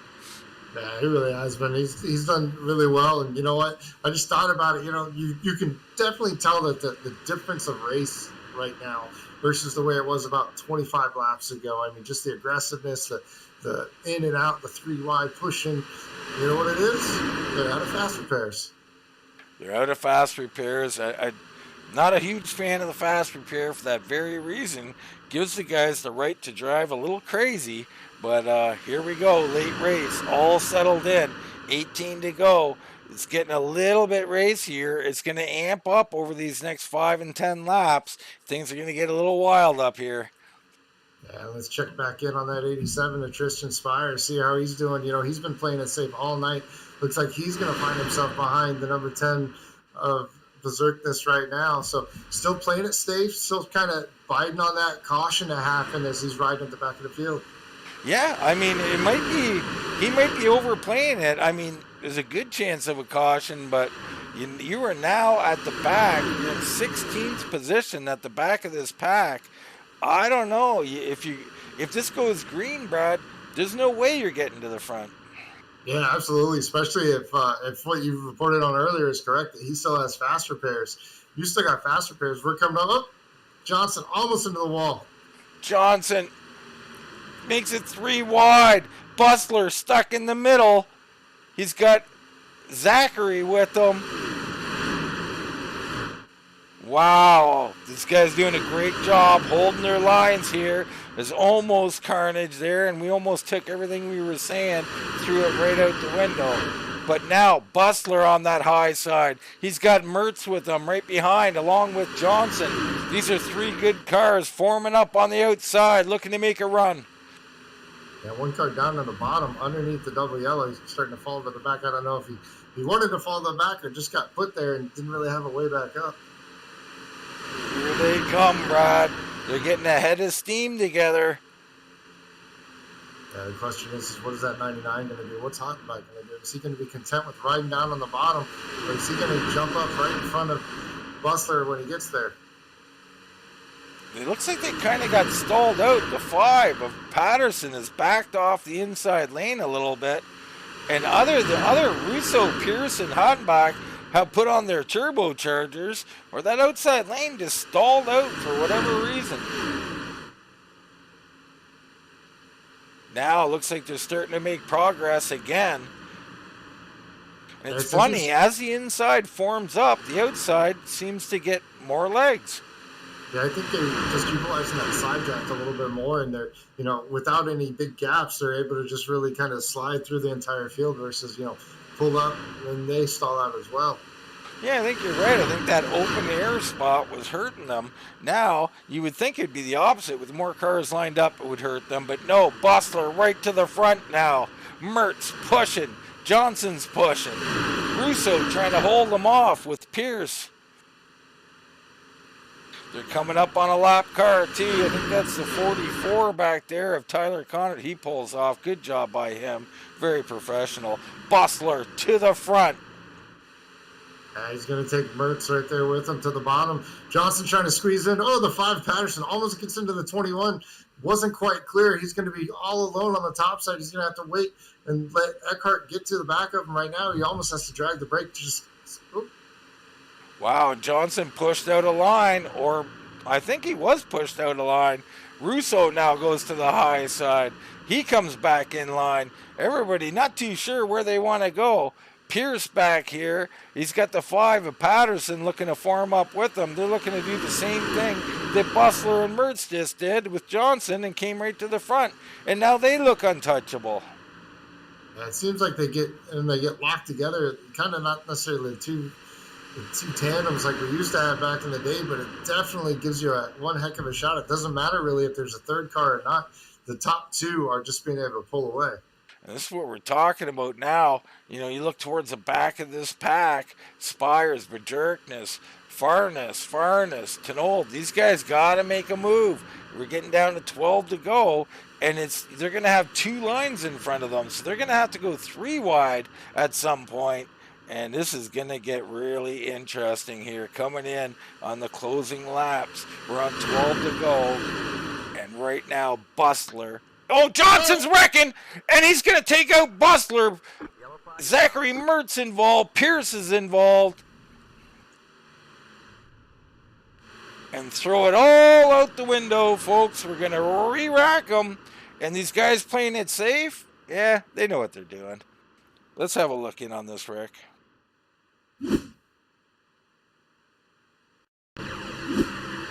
So you see on the outside, that's a 21 of Russo. He's pushing Johnson. Gets a little rub off center. Oh, and then Johnson tried to squeeze back up there. No room, just by millimeters. And the heavy wreck. Let's get another look in on it. We'll get a look from another angle and maybe go a little further back here.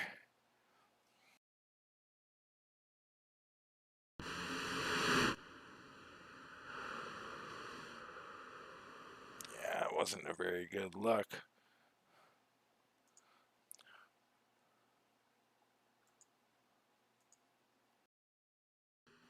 See a look from our blimp cam. You see all the carnage here.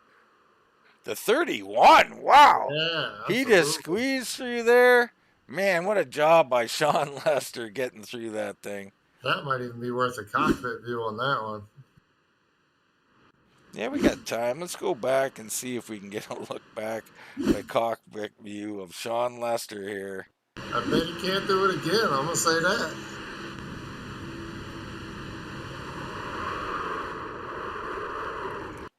Hold on, I was on the wrong driver somehow. Alright, here's Lester coming around the corner. You're going to see, here comes the wreck up in front of him. He heads down the track, and the seas part, and he drives through.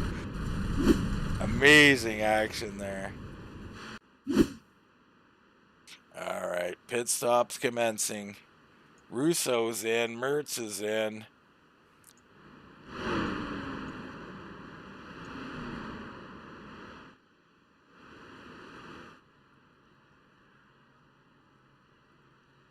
'21 of Russo pulls off.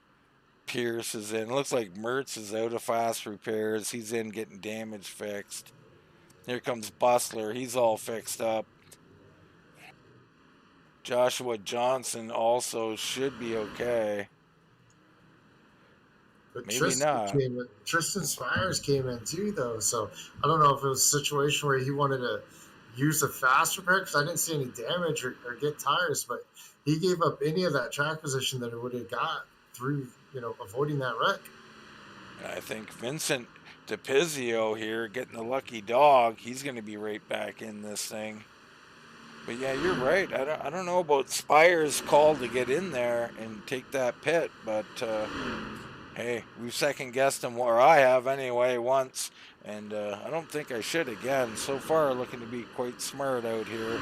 He'll be mired back in 16th position, though.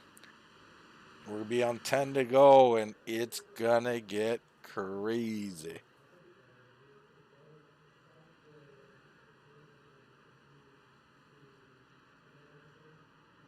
Now, Brad, I don't know if you're able to look up. It's a new league for us.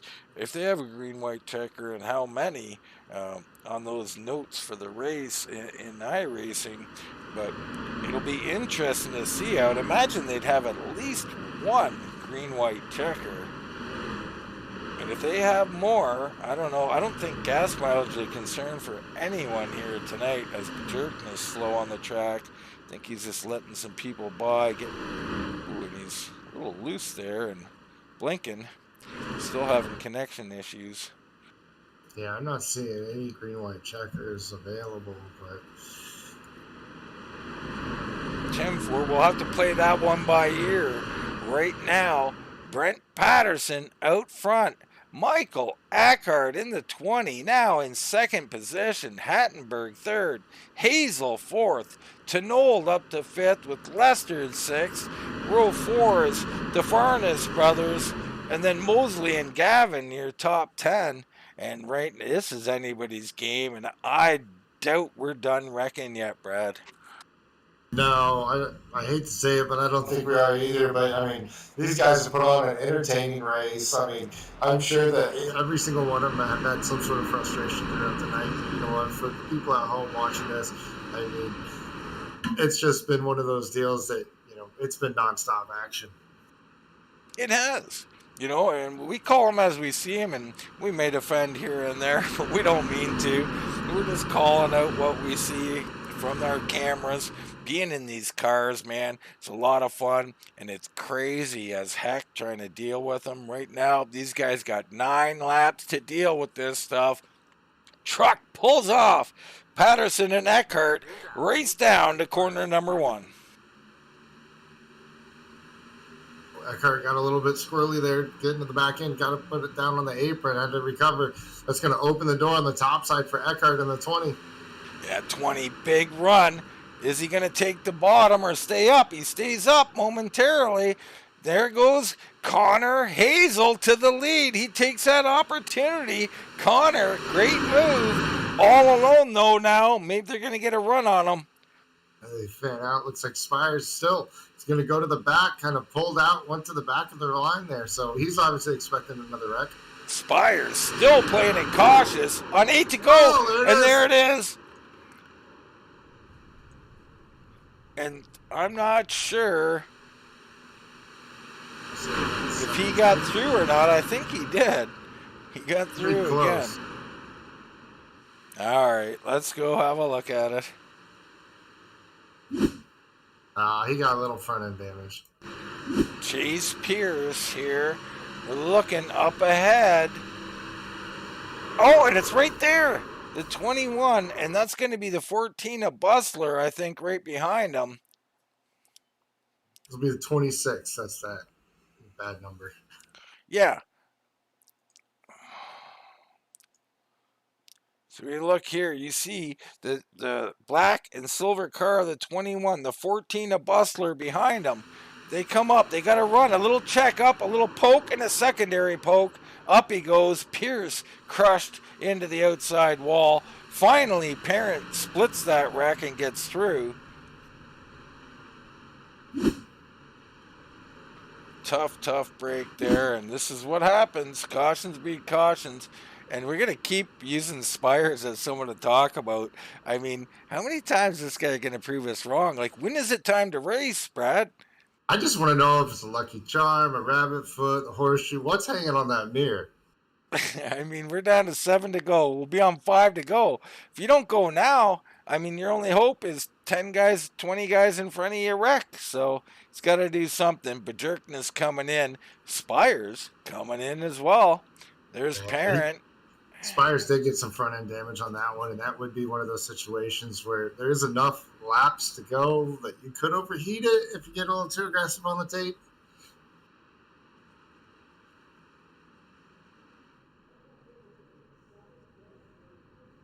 What a strange and eventful night here out on the track. Pierce down and away. Here comes Spires as well. So those guys probably using fast repairs back down, freshened up and ready to go. Out front though, Eckhart with a great move takes the race lead, and he's in great shape. And guess who? Andrew Tenold sitting in second place now. Where did he come from? I mean, early problems for Tenold. Him and I think Furness come back up on the track after going through the grass. Big wreck. He has persevered since then, and contact a little bit between Eckhart and Tenold. Wow. We're going to wreck under caution? We talked about this race is long. We've been been in this race seat for a while, and caution after caution, you lose that focus, and that's what you saw right there. Probably reach for a drink, just trying to see where you're at, something like that, because even just adjusting yourself in the seat, they've been in it for a while. My goodness, 6 to go. It's only going to get crazier from here. Yeah, looks like that 18's back up here. We haven't seen him in a while. He's been mired in the back of the field. Looks like he's got a good, clean car. The one I want to watch is this 96. We've seen him all night. He has not been afraid to be aggressive and try to get something done. And right behind him, just about a lane and a half back, is going to be the 97 of Eddie Farnes. So, those guys still within striking distance, and we know they're not afraid to hang it out. Definitely not afraid one bit, these guys.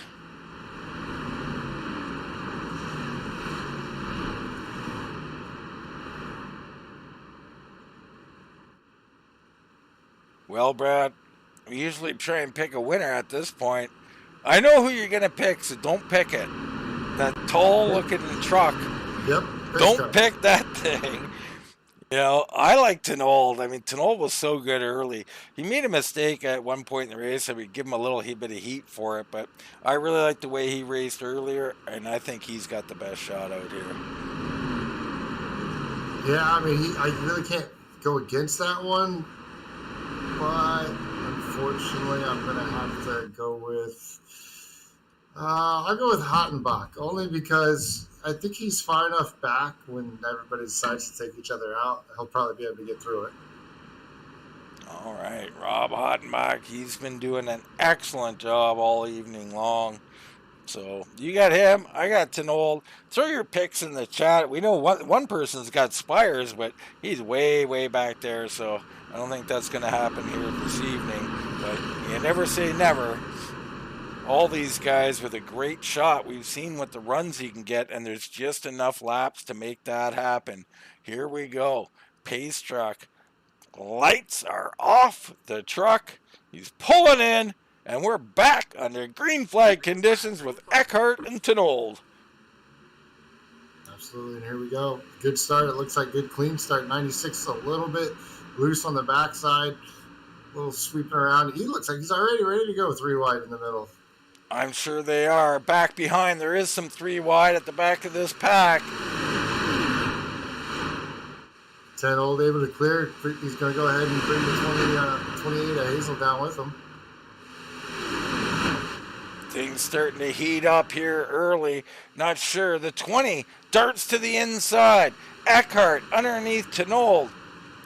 He gets a good run, but he's got no pusher. He's a sitting duck right now, Brad. Yeah, absolutely. Tenold did a great job, though. He wanted to go down and try to block that second move from the 20. Didn't. Was able to stay on the top side. Now he's utilizing the momentum of that top side. He's got to decide, though, is he's going to go down low or not.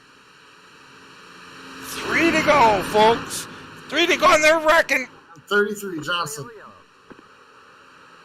Great control of a few Spires involved. The 14 of Bustler's involved. 18 of Mosley's involved.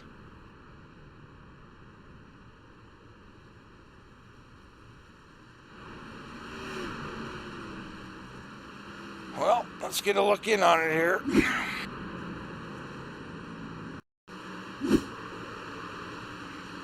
I think we're a little behind the 8 ball here on this wreck. It's right before start finish on 33. It's 3 wide, followed by All caution. right, let's have a look. You see him up here, 3 wide, yellow cars on the high side and in the middle. Keep your eyes up there. And no, a little contact back this way. 2 wrecks, secondary wrecks, and those spires right into the 18. Nowhere to go. More wrecking up in front of them. That's the 9 getting hit pretty bad.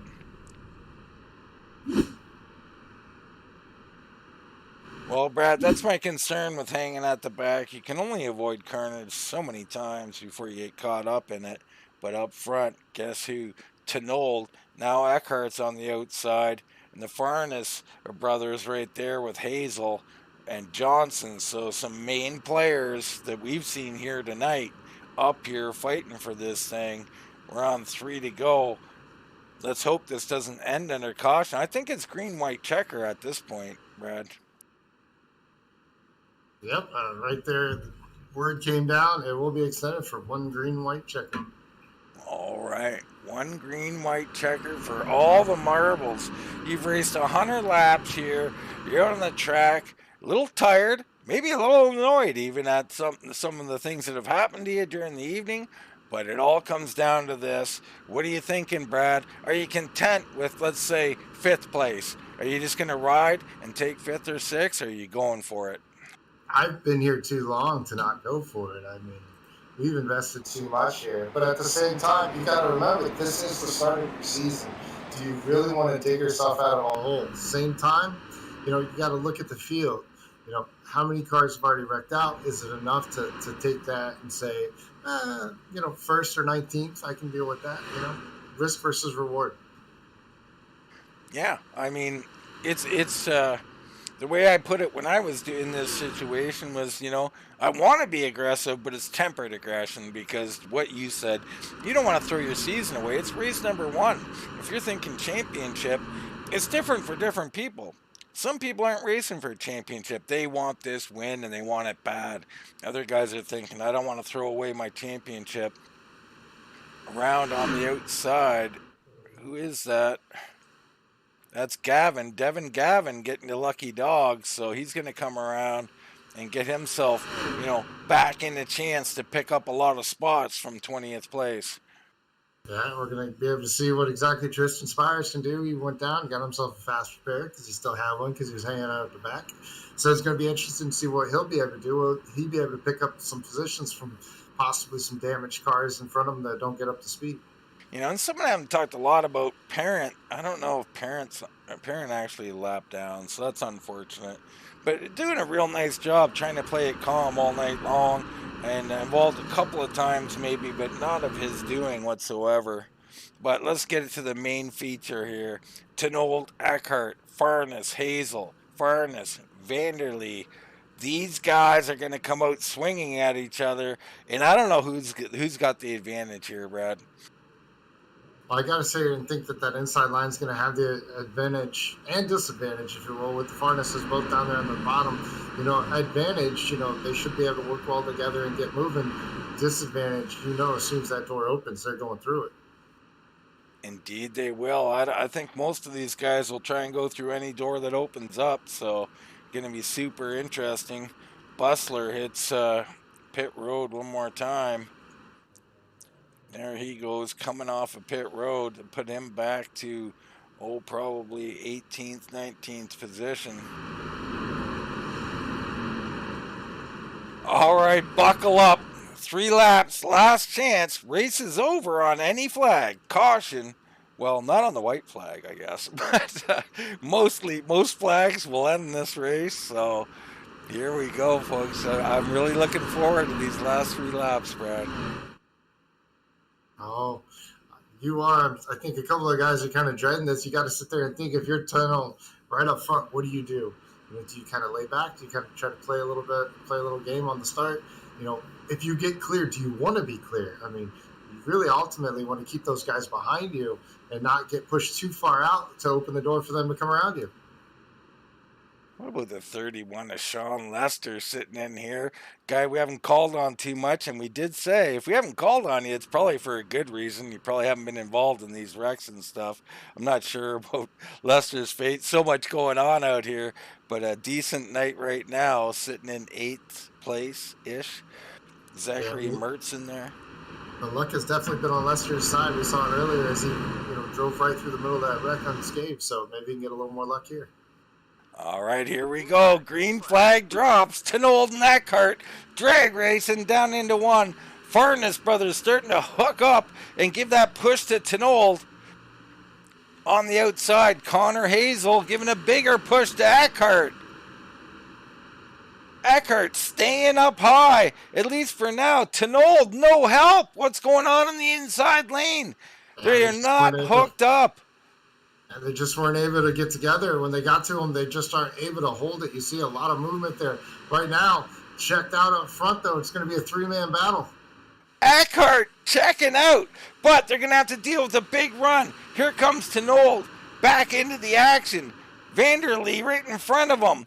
He's waiting for a move to be made. Here come the Farness brothers. Everybody getting back up to speed. Tinold ducks out of line. Farness with him. We come down. We grab the white flag. It's official. We go 3 wide. Yeah, back in the back. Tristan, all night been riding in the back. He's up here, right up battling for the top 5. Tinold getting a push from Farness. It's Connor Hazel working the middle. They're 3 wide behind their leaders, Tinold and Eckhart. They come off a 2.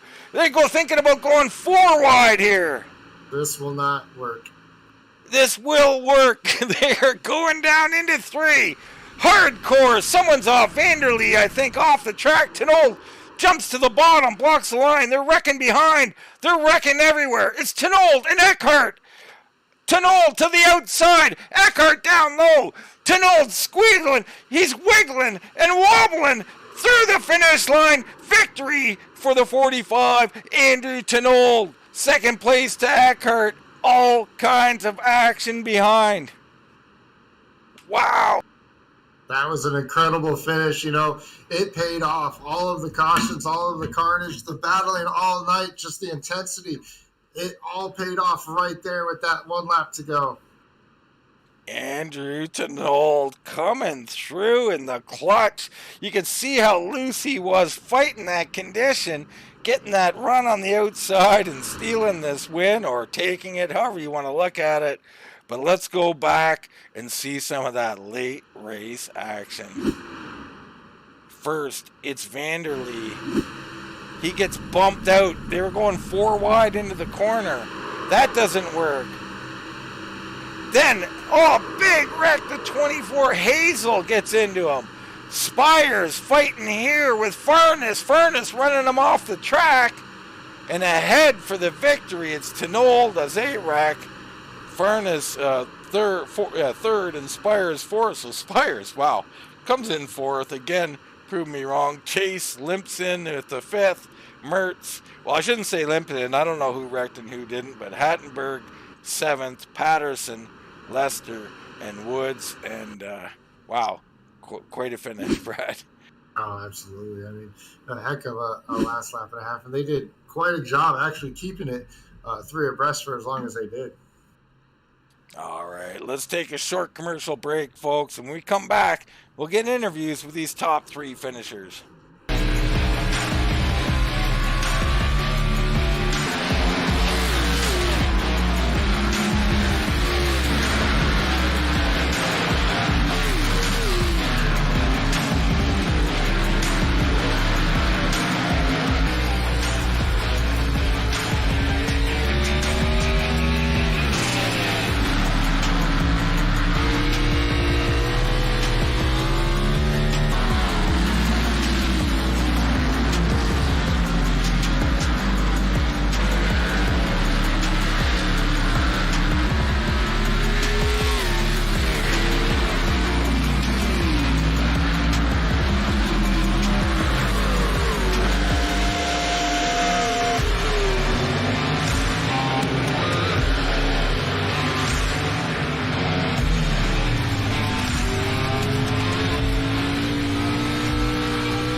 welcome back. Where you see to Noel out here still celebrating this victory. Brad, we had it all tonight. We had a lot of wrecks, maybe a little too hard of racing early and too many early, but man, oh man, what an exciting finish. Yeah, absolutely. I mean, these guys gave it their all night long. It wasn't until the very end there that we started to see, a little cooler heads prevail, if you will, doing everything they needed to do to get to the end of this thing. And speaking of getting to the end, I'm down here with third place Eddie Farnes, did everything he could to get to the end of this, racing hard all night. Congratulations on third place, Eddie. Of course, Eddie's got his microphone muted and is not here currently, so we're going to move him right on out of here. And we're going to bring in, instead, we'll bring in. Actually, we've got a little issue here. We just hold on 1 second, folks. We'll get this all worked out. All right. Eddie Farnes, you got your ears on. You got me now. Yes, sir. A little problem with the All right. booth here. No Yeah. worries, man. Congratulations on third place. Man, that was a long one. That was a long one. Let's start there. I mean, 100 laps here. It's an amazingly long race. You're getting a lot of guys are racing from the get go. It's aggressive. You've got to be, up on your wits for the whole time. Just talk about how draining that is, how hard that is to do. Yeah. I mean, last night the duels were 40, and I think I used both my fast repairs in 30 laps. So I knew coming into tonight I had to be patient, I guess is the right word. Yeah, because, I mean, like you said, everyone's going for it. I mean, it's a big race. There was a lot of aggressive moves early in the race. So you had to deal with that. You just had to hold your own. I think I used my final fast repair on lap 65. So last 35 laps, it was kind of just hang on until we can make a move. And me, Dale, and Andrew, we kind of made our alliance there, and we played patient and made it work at the end. Yeah, man, you did a great job of being patient, making that work in the end. Talk a little bit about Dale. Now, Dale's your brother, correct, Eddie? Cousin, my bad. You probably already told me that, but nonetheless, but I'm so sorry. But your cousin. I mean, you guys are working good, and we get down to the end of the race there, and at one point, now this wasn't the end. We're going back maybe 20 laps or more than that even. But I believe you had Johnson in the middle of you. There was someone in the middle of you, nonetheless, and he pulls out, and you guys got to be thinking, hey, thanks, we can work together again. Yeah. Dale had to start deep because he missed the duels last night, so he had to work his way through the field. But, I mean, we talked about it all day. As soon as we got together, we were going to be decent. And like I said, last night we made an alliance with Andrew's team, so we kind of had our group. And once me and Dale got together, we were pretty good. And, yeah, Johnson made that move to go up, and Dale was like, all right, thank you. And we were finally all together. We just did what we needed to do. Yeah, man, it was a lot of fun to watch at the end. Very hectic green-white checker there. You guys going almost 4 wide at one point, and man, it was so entertaining. Talk a little bit about the end of the race, and maybe a touch of heartache, but third place is still great. Yeah, I mean, it worked out perfect. That final restart, we were all lined up on the inside the first 3 rows, so that helped us. And I think Andrew had a bit of a checkup on the start, and that kind of grouped us down in the bottom. And the outside groove got some momentum, but everyone started slicing and dicing, and it kind of was every man for himself at that point. And Dale made a move with Andrew to go to the bottom, so I followed their draft, and then all of a sudden Dale got taken to the wall, and then there was cars in my screen. I had no idea what was happening. I just kind of held onto the wheel, held it straight, and somehow we came out with third. Yeah, man, and that's all you have to do sometimes. You just gotta put a put something over that mirror so you can't see it and drive on forward and hope for the best. Eddie, it was a hell of a race. Very entertaining, man. We thought you and your cousin did very well. You entertained us with some of the moves you guys were making and working together. Congrats again on third place. You got any shout outs? Anybody you want to thank? Now's the time. Yeah, of course. Dale, of course. This is one of our first cup leagues we've done. We usually race dirt, so that was a big jump. But um, yeah, we worked pretty well tonight, and I'm excited for the season. Mountain View Plumbing, DOA Pro Wrestling, McCord Trucking, Pride and Groom Pet Grooming, and like I said, Andrew, we worked together pretty good. So and Andrew putting on the league, and you guys for coming out to the broadcast tonight. All right, Brad, that is third place finisher, Mr. Eddie Furness. He did a great job. But you know what? I'll tell you what. I'm standing by the gentleman that finished one better than him. Runner up tonight. That's going to be the number 20 of Michael Eckhart. Michael, man, talk us through your night. Dude, I'm so mad. Me and Andrew have been doing this for a long time, and he likes to not bring it up because then it kind of takes the spotlight away. But when we first started this, I won the first three 500s in a row. So I've been searching for four forever, and to have him shut me out, oh my god, that's gonna bug me for at least a week. That's gonna hurt for a while. Well, kind of talk us through your night. I mean, you started 26 deep in the field. You know, obviously we had a lot of cautions. We had a lot of issues early on. I mean, what did you do? What was your strategy throughout the field just to get through it to set yourself up for an opportunity here at the end? I mean, the plan. Well, I mean, I know I started like I think fourth or fifth, and decided let me drop back, run through the field, see if I can have the car to do it, and I started second guessing after being in the middle of some of those big wrecks. Honestly, I don't know how I survived without the faster pairs. I had to use the last one with maybe like 30 laps left. I was praying just to avoid everything. But it was a lot harder than I expected it to be, honestly. The inside lane was good, but it would jumble up quite a bit. But then you would go to the top and nobody would go with you. So it's a Yeah, constant going forward, falling back. yeah, we saw that right before that what would have been the last caution, if you will, coming from on the top side. You made a fantastic move to be able to almost get right back into the lead and duck under. I believe it was a high and then a low to dive up underneath them to get you all set up, and then the caution came out. Would have been very interesting to see had you been able to continue on the momentum, Yeah. what would have happened. But I you know, was I was looking in my mirror and through the relic. I'm like, where is the O2? Where is my teammate? And oh my god, doing that without help and no friends up at the front is not an easy task. no, absolutely. But talk us through. You see it, the caution comes out. You know you're set up for a green white checker now. You got to hang it all on the table. What's going through your head? What was the strategy?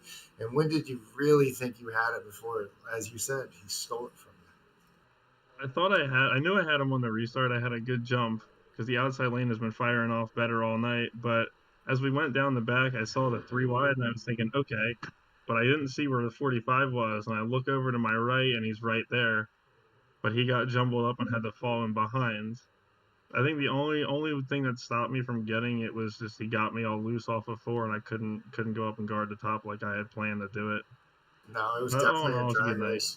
Yeah, it really was. And it was a drag race all the way to the end. You really kept everybody entertained. I mean, coming down to the last, you know, 50 feet, if you will, to decide the winner of this race. I mean, all the people who were watching had a great time watching it. I'm going to turn the mic over to you. Now's your time to thank anybody you need to thank, sir. Just thank Andrew for letting us do this for a long time. I thank my teammate Zach for helping me out when he did. But Andrew, when we go to Talladega in the next gen, I'm gonna have a little redemption against you. We're gonna flip the roles on that. It sounds like the gauntlet has been laid out for the next super speedway race. And Dean, that was our second place finisher, Michael Eckhart in the 20. I believe you're standing by with today's race winner. Yes, sir. The 45, Andrew Tenold in victory lane. Congratulations, Andrew. So much. It's 12 years in the making, and it finally happened. 12 years in the making, this league. 12 consecutive years they've been running. Are you telling me this is your first victory in a super speedway? This is my first victory in on iRacing itself and in the Daytona 500, I have never been remotely close to getting this victory ever. Unbelievable to hear that, Andrew. Congratulations, man. That must taste so, so sweet. You know, from watching you, we thought you were great out here. We thought you were one of the favorites from the get go. You were looking good, but I'd be remiss if I didn't bring up the one mistake. Gonna bring it up, put you on the spot a bit. You and I believe Farness go down, you're wrecking, you come off the track, and you head back on the track. You had to feel terrible heading up there into traffic. Yeah, it's hard to save a car going 190 miles an hour, but what happened, and so for everyone who was affected by it, I do apologize, but you know, it's a it's Daytona. There's gonna be a lot of carnage, a lot of sparks flying, so Well, yeah. indeed, put you on the spot a little bit, but hey, let's get back to Yeah. celebrating here, Andrew. You know, not only getting this first victory, but it's your league. It was very exciting, entertaining race. I mean, but there was a lot going on, man. Holy cow! You had carnage coming in there, and these fast repairs coming in. What were you thinking during, well, let's say the first 3 quarters of this race? Basically, as soon as I got graded up and I got in my starting position, my whole goal was don't wreck the car, don't wreck the car, do not wreck the car. And we're coming around. I forget what lap it is, but I'm on the bottom, leading in the bottom, and I get boom. All of a sudden, I'm looking at the inside wall, so I'm like, "Yep, we just wrecked the car. We're probably done after this. Just don't end upside down." Didn't end upside down. Used a fast repair. Unfortunately, we're down by like 300 horsepower. Um, we ended up going around the track. We didn't use another, or we had a fresh car. Got in another incident on the restart. Had to use another fast repair, and then we have like 36 to go at this point. And my whole goal is just hang out, just hang out, just hang out. So I have to give a lot of credit to my buddy Eddie and Dale Farness, the Farness cousins, for hanging out with me, keeping me in the right mindset, and ultimately helping me get up to the front and staying with the pack. Well, a lot of credit given out there. That's always great. But you just hung out, waited your time. You find yourself towards the front. Let's get right into it. I mean, you know, a couple of things happen, and we're a green white checker. You start on the inside, and I don't know if it's you or the line or what, but you guys don't really get going. The outside lane comes up, takes all the momentum and takes the spots away. What were you thinking? And, you know, as time was ticking away here. Well, I knew that the outside lane had a lot more momentum than the inside. So, I was riding around on the inside, and the entire time I see a lap click down, and I'm like, I gotta get upside. I gotta get up to the top. And, the last restart, we had like 2 to go. I just barely saw an opportunity to go up high, and unfortunately, I had to leave my buddy. I think it was Dale or Eddie, one of the two. Their cars look really, really alike. But I had to unfortunately leave one of them. But it was fun to duel out with my teammate Michael. My former teammate Michael. We used to be teammates, but they branched off and did their own thing. But congratulations to those guys for runner-up finish. That's pretty cool to battle with him like that. Well, speaking of that battle, Andrew, you come out a 3 or 4, I should say. You know, swing into the high side exactly as anybody you should do, trying to take that advantage. But the car looked a little unstable, a little sliding there. Were you almost losing it there, battling him to the line? And when I came into 4, I shot up high. And I knew that he was going to have a little bit of a push from, I believe it's the 27, or it was the 28, but he had a 27 on it. But I had Dale behind me, I believe it was Dale. And as soon as I got hit by Dale, it set me down. So I knew, I was like, okay, something has to give here. So then they wreck. I dart up high. I'm like, all right, right now Michael's has the... And then I started getting the momentum. I'm like, oh my God, holy cow. And then we crossed the line. Michael gives me a nudge. That's history. That's it. And after that, once you get out front at Daytona, it doesn't matter what lap you're on, everything just goes black and white. Like, you don't realize what's going on. You lose all sense of, surroundness or awareness. You don't know where anyone else is. All you can see is out front. You don't, Like especially when it's coming down to the wire, you don't look behind you. I didn't look in my mirror for the last 3 or 4 laps. I didn't.